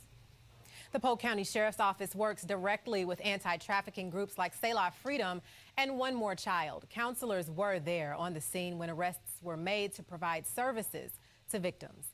The National Human Trafficking Hotline. I hope this is I want to make sure this goes through here. Let's sit this for a second because this shit is getting out of control, people. All right. How is Disney still, like, how are we taking kids to Disney when there's like, I don't know. Ugh. I still want to stick by the fact that there's 2 teenage girls going missing in North Carolina or Northern California every 6 months. So for a year, 4 teenage girls are sold into sex slavery from Northern California every year. That's gross. That's something that's happening in America. And, you know, maybe they're not all little white girls, but these are American children getting napped up and taken across the border, sold into Central America. And how is this happening? Like, this shouldn't be something that happens underneath our dirty government. That's happening at Disney. Like, shouldn't they have more? They have more cameras per freaking acre than. They have so much money invested in that place. They have to have good security, right? In Orlando here, in good Orlando, a theme park in Orlando. Yep, I'm getting knocked out in fucking YouTube. All right, let's keep moving, or else they're gonna cut me. Oh, so that was from a week ago. You're my new extra reliable. This one was from 5 years ago. Super fast internet. Stream a movie. 5 years ago. Order us a pizza. Hey everybody, it's Gianna. This video is going to be a little bit more intense than what I was doing before. This video is the story of my Disneyland college program, which has a lot of drama, roommate drama, how I ended up on shift having to leave and go to Anaheim PD for 2 hours, how I ended up terming from my college program and what that was like. I'm just gonna start. I applied for the Disneyland college program 5 times before I got in. That college program takes very few people into housing. I hear about 250. It's a very large application pool and a very small chance of getting in. So I worked really hard, and when I finally got in, I was so excited, but I was also a little nervous because Disneyland is so different than Disney World. I decided that I was going to do my program and I paid my fees. The whole time before I left, I was like, do I want to do it? Do I not want to do it? I spent all this money, so I have to do it. I had a boyfriend at the time that I was seeing and I was sad to leave him.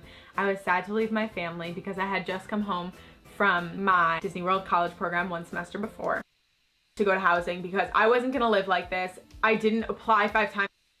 Oh my God. Really nervous and I got like prickly feeling and I was like, I'm scared. Things only got worse from there. My manager came over to take over my cart and she said, you need to call security. I called security and a security guard came over and he said, tell me the whole story. And I told him the same story I just told you and the whole time he kept saying, oh gosh, no. No. Oh my gosh. He took out his walkie.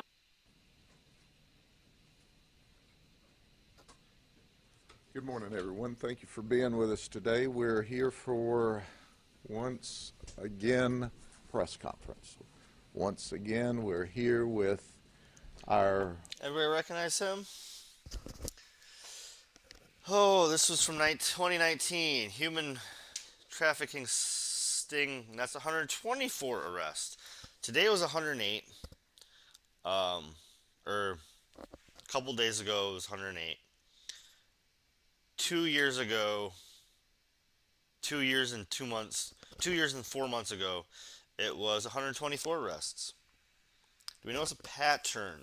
Oh, and notice the sheriff is the same fucking person. Almost the same cops around him too. Wall of Same shame. people This around is him, 3 years Operation later. sent us a naughty list. You know, it's a news flash that we did another undercover operation. Ironically, the only people that don't seem to get it in the entire county are these folks. A few weeks ago, I was at dinner with my son, and he said, well, Dad, it's about time for you to round up another 100 or so, isn't it?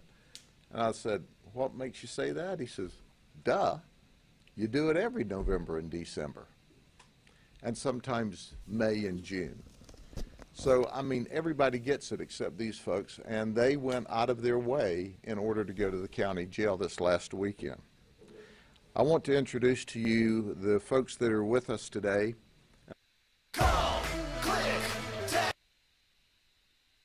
Yeah, this is the same guy. Says he does it every year. He's getting national news every couple of years. And, it's kind of gross. Wait, kind of gross. That's not right. It's fucking horrible.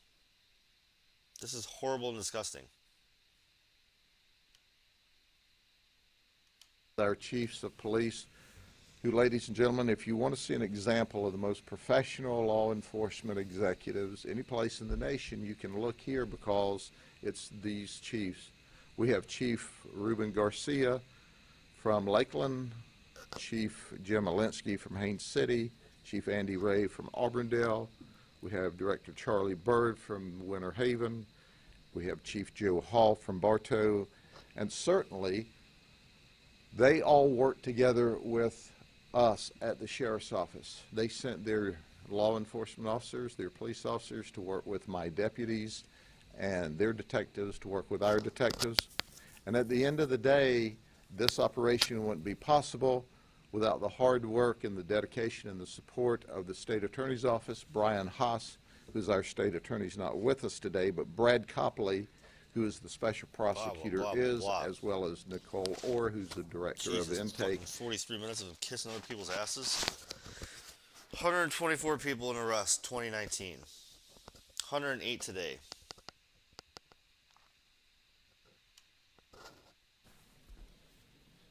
Ladies and gentlemen, thank you very much for being with us today. I have two 17 of and my August colleagues 3rd, who I highly 2021. respect. So this one Bird was from Winter Haven.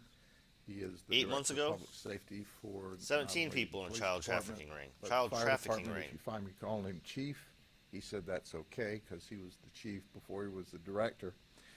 And Chief Andy I think Ray, we have who more than just a I've problem here in worked with for Orlando.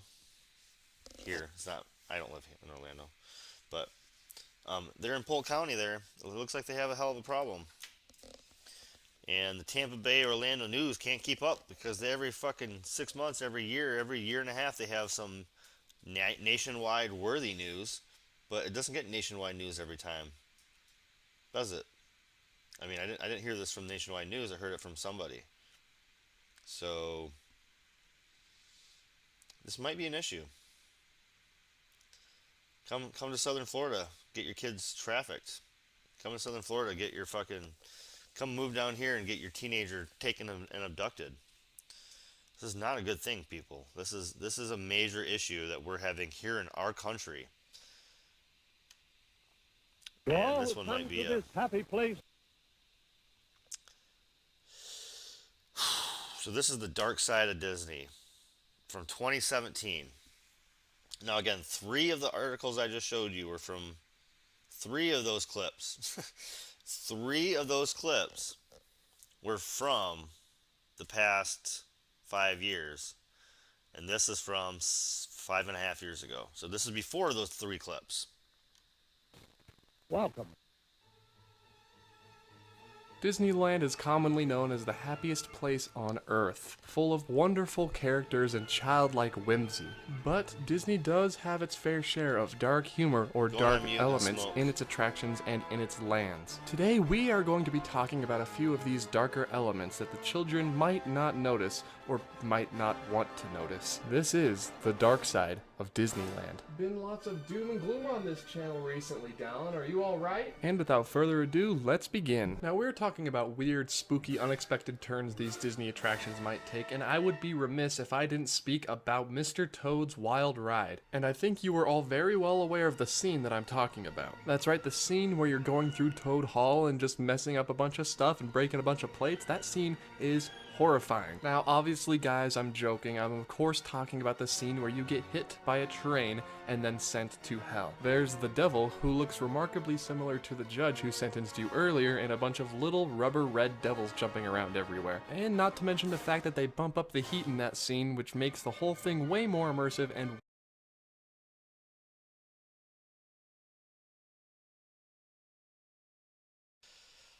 I should fucking review clips. I've been a little on the anxiety side. Sorry. That's not fucking good. Not what I wanted. Anyhow, so I just want to talk about the human trafficking part of them and the fact that it is still occurring. It has been occurring for as long as we know, and they haven't addressed it. They've addressed the mosquitoes. They addressed the heat. They addressed Disney tries so hard for things, and yet they let human trafficking happen in the happiest place on earth. They let sex rings happen in Orlando.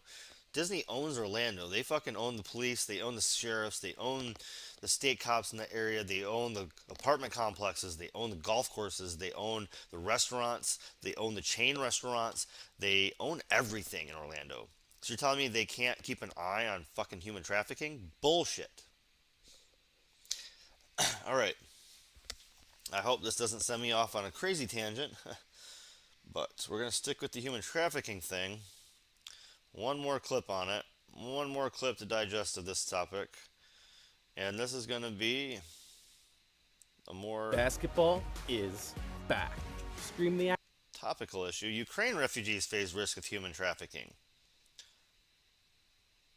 So that is, when you have these wars and people moving about, that is a great time for these human traffickers and sex traffickers to abduct people. Process. Hey, I'm Michaela, and with my Ukraine refugees face risk of human trafficking. Concerns growing over how to protect millions of women and children fleeing from Ukraine from being targeted from human traffickers. Across Europe, especially in countries bordering Ukraine, private citizens and volunteers have been agreeing and giving aid to those fleeing the war. Help isn't far away, but neither are the There risks. are many very dangerous propositions from different people. They can offer us help for free to reach any country, to have an apartment, to have food, to have medical help for free, but it's not true.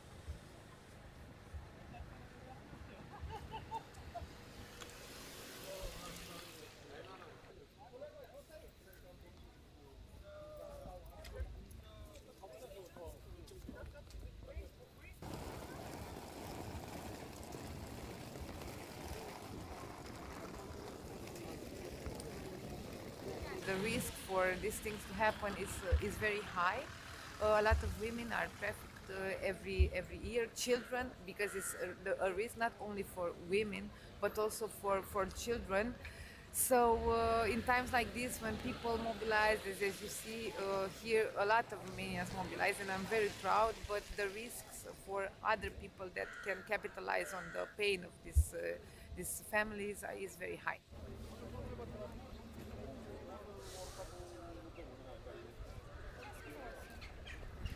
Plainclothes intelligence officers are on the lookout for criminals on the Romanian border. On the Polish border, former members of the French Legion are volunteering, patrolling, and looking out for traffickers. How do you look out for traffickers when it's fucking a lot of times people inside of those programs? Three men that was trying to get a bunch of women into a van. I cannot 100% say that they were trying to recruit them for sex trafficking, but when we started talking to them, when we approached them, they got nervous and they just left immediately. Ooh, that's not good. 22 human trafficking report by the European estimates that annual global profit from the crime is $32 billion. Jesus Christ. That means rich people are buying them, right? I mean, many refugees want to move on, friends and family elsewhere in Europe, but find themselves relying on strangers to reach their destinations. When you live in a hurry, so you just don't think about other things.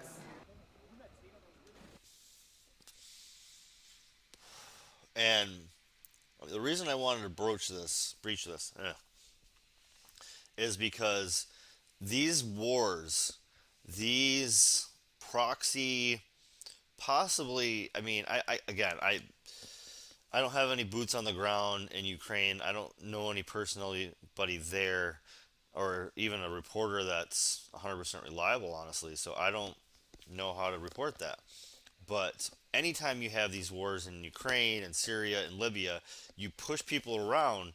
Not only human traffickers, sex traffickers, just abduct people, and they find people in mass tensions and disappear them. And that's, you need rich people to buy them. You need governments to let this happen.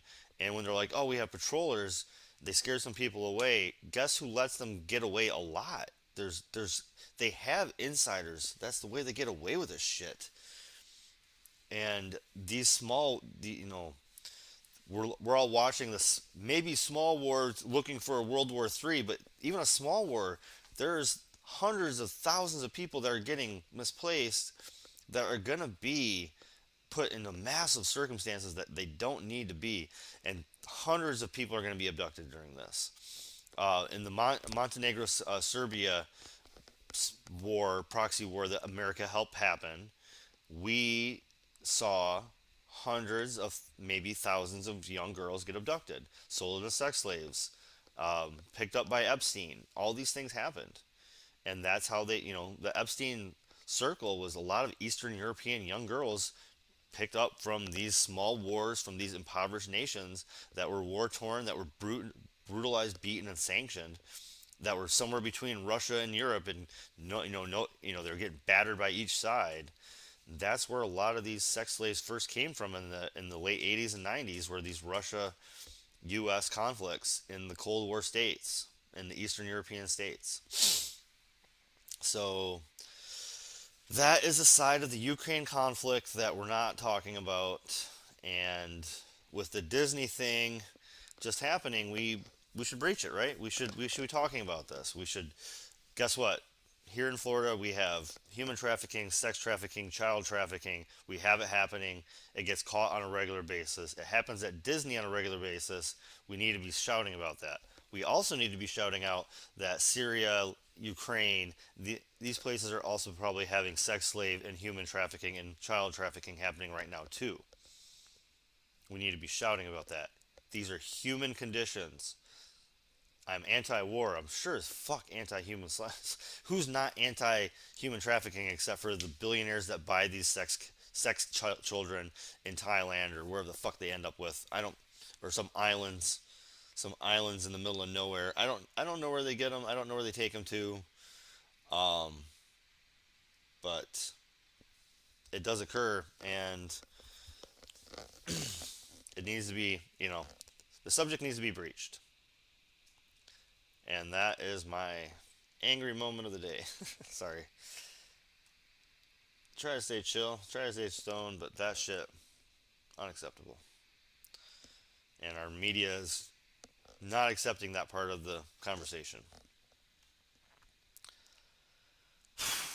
All right. Let's go to Jen before we do protest of the week. Let's do the White House coverage, huh? Sorry, I think Take I a break jumped from the some of the 2-minute intense jump. stuff to go to something more intense. Less intense. I don't know. Hold on. Oh, I watched it live. That's right. Shoot.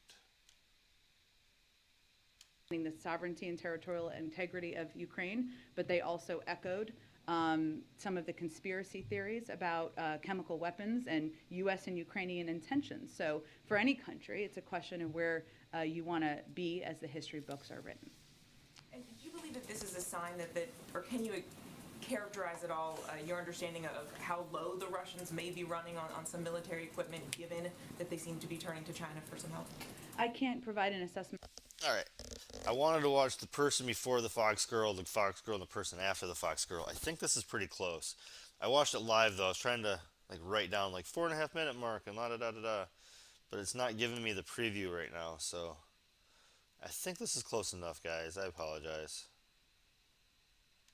In that from here, but I know my colleagues at the Department of Defense have conveyed clearly, and I'm happy to echo that it's not only not going as they planned. They have had challenges, obviously, with the operations of equipment, with the amount of equipment, even with MREs and food and other supplies, and the equipment. That shit was driving me nuts today. I think it was driving me nuts last night too, wasn't it? Sorry if I repeat myself, but man. It's weapons, man. It's missiles. We're talking about equipment. Those are fucking missiles. Those are anti-aircraft, anti-tank missiles. Those are missiles that can take out a quarter of a building, of a nice-sized building, not like a house. Jesus. Equipment. that is what we have seen occur on the ground. But I don't have a numerical summary from here. Go ahead. Thank you, Jen. So one of the clearest responses we have seen from the Chinese about their possibly helping Russia came from the foreign minister, Wang Yi, I think these three ladies here told Spanish officials on a call, China is not a party to the crisis, nor does it want the sanctions to affect China. What sanctions are they talking about? Did Jake Sullivan specifically bring up sanctions during the meeting in Rome? I can't speak to what he meant. You'd have to ask the Chinese. Okay, well, has the Chinese expressed the same thing to the U.S., that they do not want to run the risk of being sanctioned? The Chinese would speak for themselves. We typically don't speak for others. Okay, so just now, Secretary Blinken joined Ambassador Greenfield and the President and described. Okay, well, has the Chinese expressed the same thing to the U.S., that they do? What sanctions are they talking about? Did Jake Sullivan specifically bring up sanctions during the meeting in Rome? I can't speak to what he meant. You'd have to ask the Chinese. Okay, well. All right, this is fucking hilarious. Slow this shit down. Has the Chinese... This is nice and slow. Oh, Jen, she's just so cringe. I think she's cringe as shit.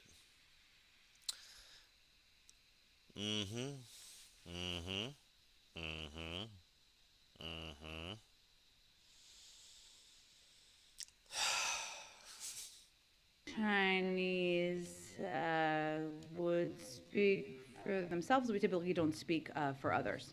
Okay, so just now, Secretary Blinken joined Ambassador Greenfield and the President and describing transactions as war I do this, crimes. because know I that actually you enjoy said just yesterday watching that the there's cringe a shit legal of process that is ongoing.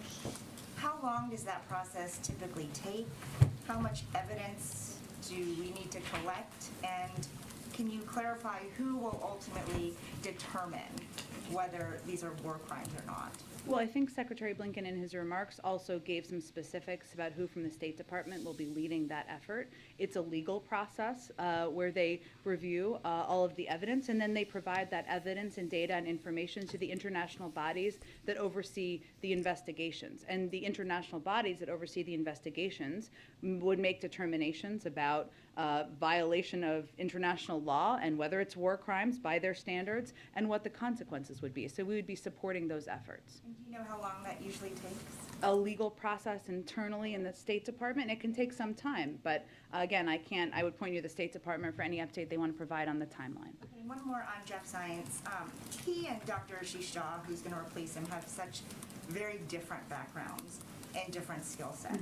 So what does that say about how the stage of the pandemic has evolved from then and now? Sure. Well, I would say what it says is that Jeff Zients' superpower is that he is an operational and managerial guru of sorts, and someone who has taken those skills to a range of jobs he's had throughout his career, including in the Obama-Biden administration when he oversaw the fixing of healthcare.gov and oversaw the fixing of the technology that was severely broken and outdated within government at that time. So when we came into this administration, I would remind you, it's now a long time ago, there was no real plan. We were left no plan by our predecessors. We needed to put in place a plan to not only get enough access to vaccines, but also ensure there are enough vaccinators and vaccine locations. That's a massive operational undertaking. Right now, we're at a point in the process where we have all of the tools and we know the operational systems that are needed. And so right now it's the appropriate time, and Jeff of course made this decision on his own. He extended a couple of times to stay longer through some ups and downs in the pandemic. We're having a public health expert, somebody who's as well known as Dr. Jha is effective in communicating with the country about how we're going to continue to approach and tackle the pandemic. Go ahead. Thanks, Jen. The president called Putin a war criminal yesterday. The Secretary of State just said that that was also his view today. So given all of that, why are we still having Putin's Russia broker the Iran nuclear deal talks? Well, I would say that it's not in our interest for Iran to acquire a nuclear weapon, and Russia is a member of the P5+1. So that is pursuit of a deal that would be in our national security interests. We're just stuck working with him. Well, again, I think how the president and any of the P5+1 partners or Europeans or others look at this is if we can achieve a diplomatic solution where we prevent Iran from acquiring a nuclear weapon, despite the efforts by former President Trump to pull us out of the deal, allowing Iran to move closer to acquiring a nuclear weapon, that would be good for our national security and good for global security around the world. The Iran Nuclear Agreement Review Act says that Congress is required to review any new agreement. This is obviously not the same agreement that Obama worked on in 2015. Does President Biden believe that this treaty needs the advice and consent of Congress? And if so, does he believe he has the votes to lawfully affirm it? Well, if and when we have a deal, and we don't have a deal at this point, otherwise you would all know, we would carefully consider the facts and circumstances of any U.S. return to the JCPOA to determine the legal implications, including those under the Iran Nuclear Review Act of 2015. And we're committed to ensuring the requirements are satisfied. So certainly we would abide by that. But we have been keeping members very updated. Certainly, we've been briefing them regularly. Brett McGurk conducted a call just a couple of days ago, and we've been briefing them with a range of national security officials. And then has the IGRC done any, or rather the Islamic Revolutionary Guard Corps, the IRGC, has it done anything to be eligible to be removed from the terror blacklist? Well, I think you're asking me this because it's been out there as a possible discussion, but there's no deal at this point. So if and when there's a deal, we'll have a discussion about what's in the deal. Outside of the deal, though, does it take action to be removed from that terror blacklist? Do you have to do something to get off of it? You have to make a decision, yes. Go ahead. Thanks, Jen. I want to ask you a slightly different version of a question that I asked you yesterday about the $800 million military assistance. I asked if you could tell us how quickly it would arrive, and I understand it's a complicated process. To flip it around a little bit, can you tell us how quickly will the first shipment be out the door? Well, we've been doing shipments or deliveries every day or every couple of days, and obviously the Department of Defense would have more specifics. But we have effectively and successfully delivered $300 million in military assistance to the Ukrainians on the ground over just the last 2 weeks, and our 10 effort will be milligrams. to continue to rapidly provide equipment. This new tranche, this new $800 million announcement, can you give us, just characterize how quickly this round will start to be sent to Well, you? the operations of that would be led by the Department of Defense, so I'd point you to them for more operational specifics. And to stay on the Department of Defense, Sure. the Defense Secretary was speaking with his Slovakian counterpart, who said that they were willing to send long-range S-300 surface-to-air missiles if the U.S. would backfill. Does the administration see this as a done deal, as something that is imminent, that will happen? Well, it's the decision of any foreign country as a sovereign country to decide what equipment they want to provide. What we are mindful of is ensuring that we are maintaining. So they definitely have that like registered into their heads that they have to say equipment, even though they're talking about fucking missiles. Equipment, equipment, equipment, equipment, equipment. It doesn't change the fact you're sending Stinger missiles, possibly planes, tanks. You're calling it equipment. That's weapons of war, not equipment. We have to be careful in our desire to support other countries that we're not inadvertently impacting NATO readiness or capabilities or our own. And again, this is something the Department of Defense can most effectively speak to, but a lot of these military systems some of them require months to manufacture, to build. We don't have a warehouse of just military equipment that's ready to typically be sent all the time. So that is a Military equipment. God, just fucking. We're producing as many missiles and tanks as we can send. So that equipment. Oh, I hate that. That's why I wanted to watch this, because it's fucking missiles, bitch. factor, but we want to find a solution that both enables allies and partners to provide the support they have available to Ukraine while addressing the very real need to backfill their defense systems, which is often a significant challenge. And we just want to make sure that if and when our allies are donating material, including us, they're not leaving a gap in their own defenses. Okay, and just finally, Ukrainian refugees are being turned away at the southern border. I know you've gotten some questions about this because of Title 42, obviously put in place in the early days of COVID-19. Where is the administration in trying to work around this?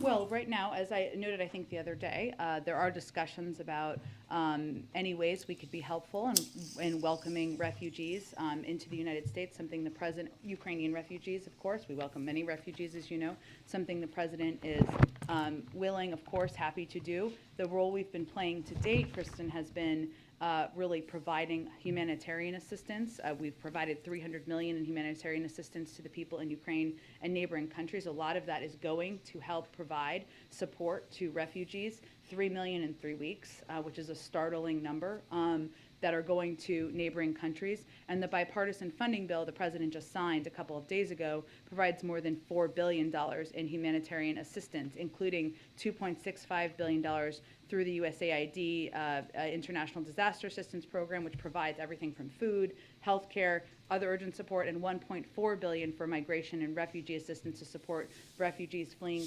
Ukraine. But that is where, because the vast majority of refugees want to stay in neighboring countries, that is where we have been focusing our energies at this point. It has been clear that he welcomes those who do want to come here, but given this block, are there discussions about revoking Title 42?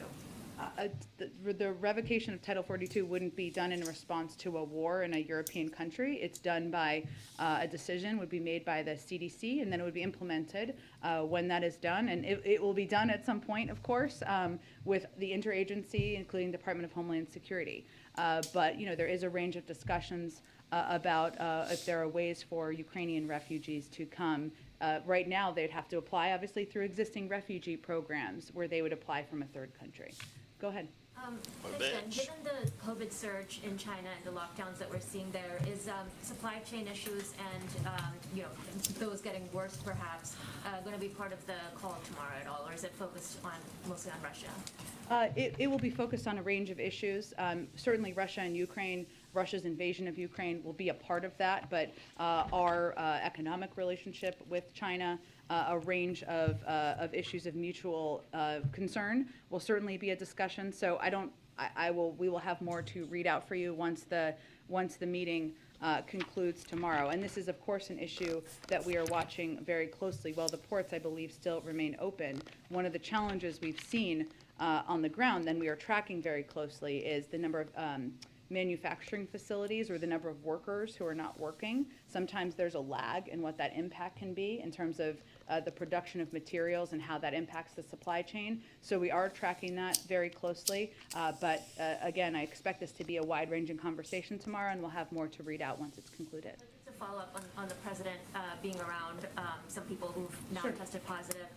Why not just test the president every day at this point? The administration's done a lot in terms of saying certain actions are being done out of an abundance of caution. So in this case, even if it doesn't quite follow CDC guidelines or goes above and beyond, why not just do that because he's the president? Because we're guided by his medical doctor, and he has kept him at the same cadence. And if that changes, then we will change how often he's tested. Cadence once a week, or yeah. Okay. Go ahead. Jen, questions on a couple different topics. Sure. To try this a different way, does the president have specific... Try this a different way, since we've tried it already several different times, and we're going to try to get you to say something. It's fucking stupid. Man, I so checked out the first time I watched it. I'm starting to check it out again, so let's get the hell on, right? Anyway, we're going to move on to the protest of the day, guys. I haven't hit protests in a couple days, right? So I had a couple days worth of protests. This is the first of 4 clips. 1, 2, 3, 4. 4 clips that we're going to talk about. 3 clips. A couple little protests we found today.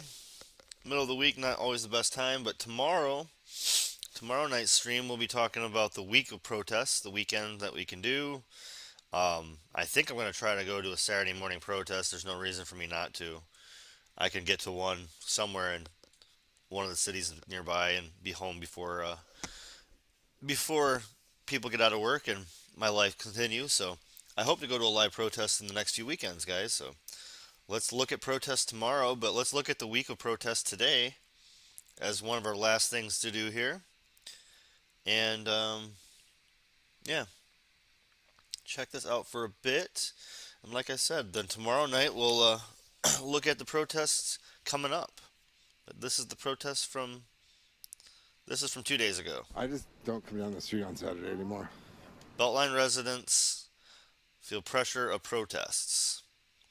And this is in Calgary with the trucker, the moving trucker anti-mandate protests. Seriously.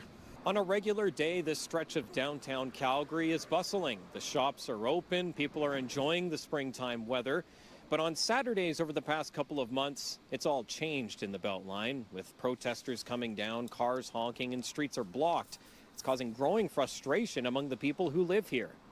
I would move tomorrow if I could. I would. I used to love living in this community. Now I consider it a place where I have no security, no safety, and it's now become a factor in my declining health. It's been hugely disruptive, and I don't understand the point. After City Council decided to just send a letter to the Police Commission asking for an update on enforcement, again, people and especially business owners say they're looking for more.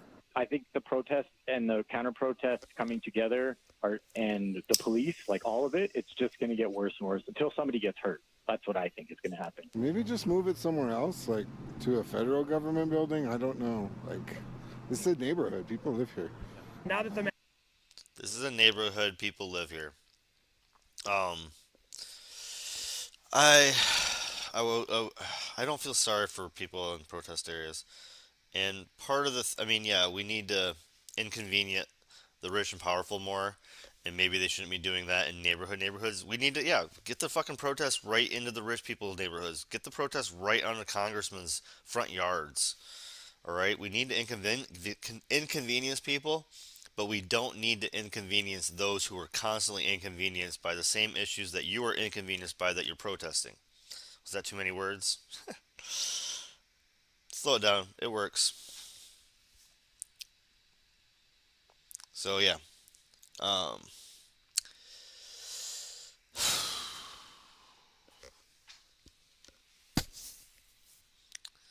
Mandates are over, you notice that the group is getting a lot smaller and smaller, so it's not quite as loud, but still pretty obnoxious. Police have also issued a statement planning to say more about enforcement later in the week, but for now, they're just advising people to stay away from the area.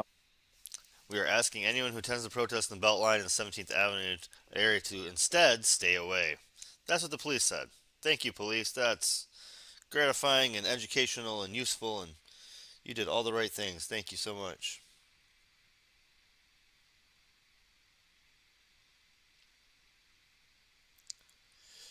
Oh, yeah, I mean, I've been using this term for myself for like 8 years or something, so I guess progressive has I am what you would call progressive in the term what it's been for the last 50 years, meaning somebody that's ahead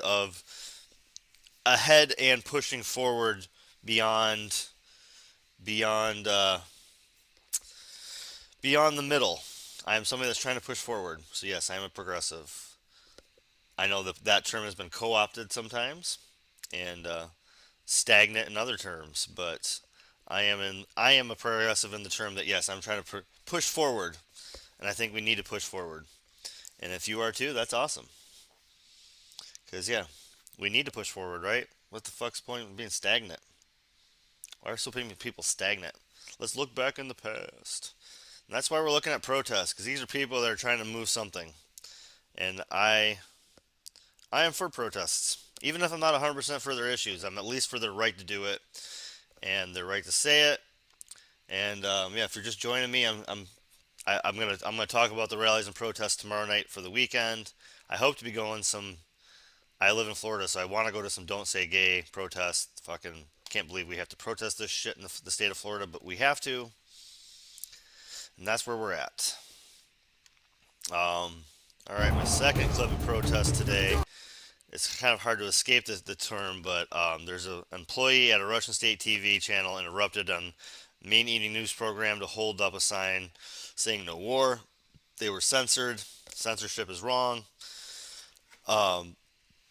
This subject's a touchy subject. I just feel like the censorship part's getting really frustrating. The way that they're censoring the narrative on both sides, Russia and the U.S., both are censoring anybody that's anti the state's propaganda. В рамках союзного государства, а на совещании в правительстве обсуждали, как сохранить доступность лекарств.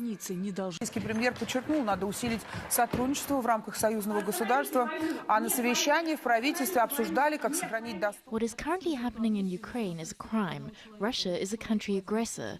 All responsibility for this aggression lies on the conscience of one person, Vladimir Putin.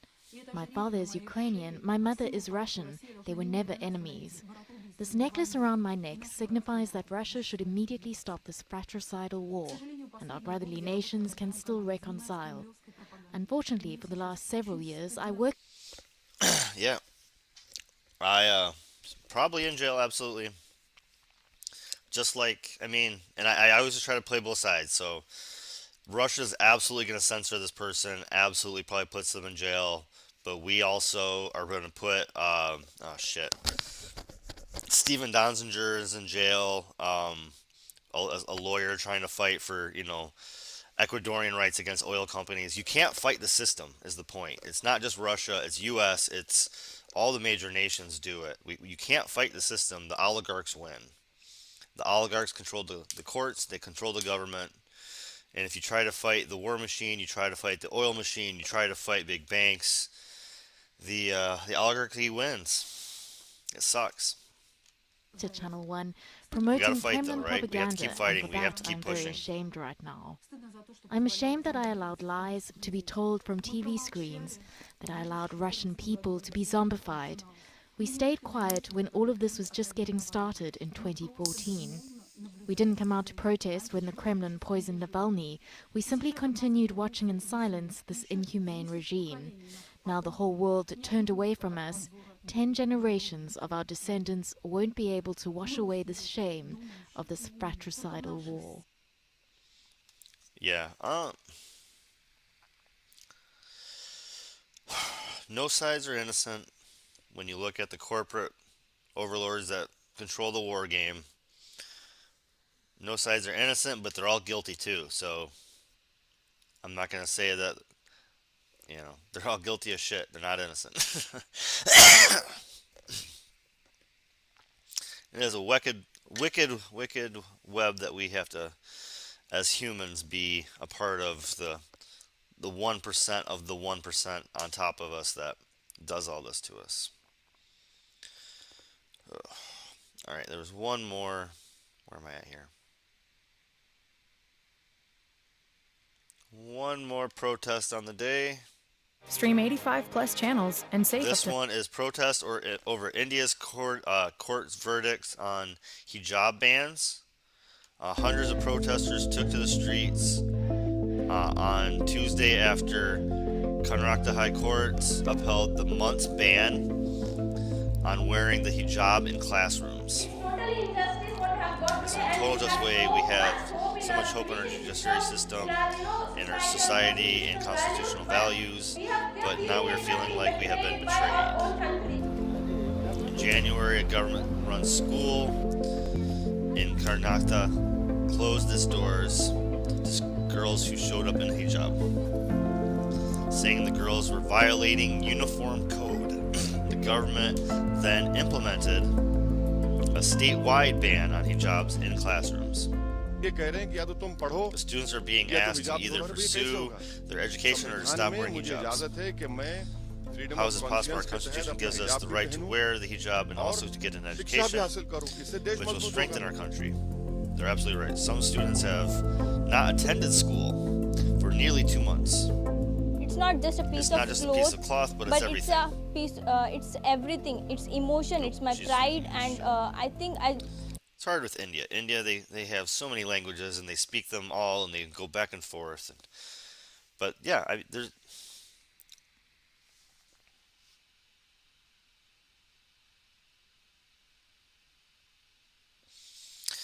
Yeah, the oligarch against oligarch war. That's what we're watching, right? One oligarchy against another oligarchy. It's hard to choose a side. Without hijab, I can't imagine my life. It's like, I don't know. I don't follow sports anymore, but sometimes I get sick of two teams, and it's usually the two teams like, oh, these two teams have been good for like 5 years, and they're always winning, and their fans are kind of dicks now, and it's like, man, when those two teams play in the Super Bowl, I hate both teams. I don't. There's been several Super Bowls like that. Critics of the hijab ban say is another way of marginalizing India's Muslim community, which, if you know anything about India, they pushed, it makes up 13% of their community, but India pushed, when they had their split, Pakistan took up most of the Muslim community. Pakistan, most of the Muslims during the 40s and 50s moved up in, when was it 70 that Pakistan became a country? But in the 40s and 50s, after World War II, they moved north, and the Muslims end up kind of mostly moving to Pakistan. So they currently make up 13% of India, and of India's mostly Hindu population. The Hindus stayed down there. Christians moved to Nepal. Pakistan was Muslim, and then India was mostly the Hindi populace. Do you have a disability insurance claim? Here's what you really need to know. Okay, and then that's going to go back to Disney. So yeah, that was all I had for... That is all I had for YouTube tonight. The last thing I wanted to do, YouTube won't let me do. I've tried before, they won't, but fucking whatever reason, I can do it on Twitch, so I'm going to. Before that, I want to leave us with a little smiles on YouTube. We're almost at that 3-hour mark, so let's go ahead and hit it with some smiles on YouTube, and then we'll hit one more subject on Twitch before I call it a night. And before I do call it a night, I will be doing another stream at midnight every night this week, hopefully trying to get 3 to 4 hours. Now that I am unemployed, why the fuck not? Nothing else going. So, what was I going to do? Dum-da-dum-dum. Gonna go to this. And if you're making last-minute dinner plans, you this may is have... reporters being dirty-minded for 10 minutes straight. So, reporters having dirty minds, having dirty jokes, whatever. Innuendos, all sorts of little sexual things. But since I mostly do news, this would be a funny way to take us out on YouTube. Like I said, I got one more story on Twitch. If you're on YouTube and you want to switch over, if you have Twitch, Twitch and Rumble let me see a lot more shit than YouTube, so I'll be probably losing YouTube soon enough. But I'll get away with this for a minute. A hard time getting in some of the titties in some of the city's top spots. Joining me now, former Arkansas Governor Mike Huckabee, who's the host of Huckabee, right here on the Fox News Channel. He's also a former Republican presidential candidate. I believe in only two things completely: the First Amendment and boobs. And so once they made the decision. Oh, that was so fucking cringe. I remember that happening. Like, so look at his face and her face. Oh, his face and her face. I believe in two things. Boobs. What a jackass. Dude, you're on a fucking CNN. You don't say that. Who says that? Come on. I believe in two things. Are they gonna... What did you just say? You believe in the First Amendment and BWBS? Boobs. Two things that have only never let me down in this entire country's history: the First Amendment and boobs. Look at the other guy's face. He's like, you literally brought me on here to argue with a guy who said that as his opening statement. How do you take somebody like that seriously, dude? That's your opening statement? Come on, man. Check this out. It's a very curious beaver. Beaver breeding. Those little guys are cute and cuddly looking. The beavers I've seen are bigger. And not. Yeah, and they don't look as friendly. So I don't know. Maybe I've seen my beavers in the wrong place. Moving on. Every player, unless they're from the same household, has to bring their own tennis balls so that you don't touch other people's tennis balls with your hands. You can kick their balls, but you can't touch them. I'm going to blush, sorry. Of course, if you're playing with someone in your household, you can touch those tennis balls. To avoid confusion between whose balls are whose, you can use a marker, like a Sharpie, to mark out, to put an X or put someone's initials on them. Number 5 takes us to an accident scene in Charlotte, North Carolina. 4 firefighters are hurt after a fire truck overturns on the highway this morning. Hey, Yvonne, give us a wave. Yvonne. Yeah, she's talking footy. Oh! Yvonne. Oh, that was brutal. Don't be a news reporter and do that on stream, right? On live TV. That's just... That was cringe.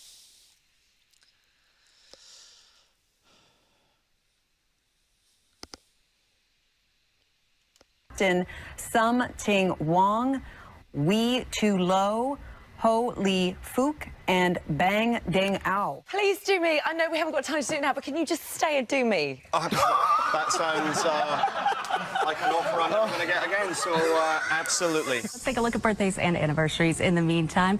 Happy 80th birthday to E. Norma Stitz of Quitman. Happy birthday to you, Miss E. Norma. Hope you have a wonderful day. This is a big fan right here. Well, guess what? The iPad 2 is what we're talking about tonight. Well, it's still not available yet, so hold your jet. Cool your jets, Ernie. We do have more video of it that we can show you. It was sent to us from Apple. A cannon! I don't know. Oh, what do you do? What do you do? Oh, no. There's no erasing is the thing. Oh, that's amazing. Let's... Tickets are only $25. It's for charity, and you can get tickets online at Pick No. Well, you're thinking about sausage. Pick a tick. Oh my goodness. It got me thinking, what do you have by your bed that is long and stabby or whatever that is going to make a mess of someone who tries to break into your house and try and steal something from your home? Georgie, do you have something? Well, Tim's my long stabby thing, but I used to have the Olympic torch under the bed when I was single. But yeah, now I've got Tim. That's an excellent long stabby thing. For a lot of kids, they cannot be out in these sub-zero wind chills. Megan, back to you. All right, so if they're canceling the train, does that mean that you and I are having another night in bed together? That's a long story. Oh my goodness. I have no words. Yeah. Except that we're going to be on YouTube in a few minutes. Have you ever hit anything that you've been throwing at? Funnily enough, I've never willy wanged since then.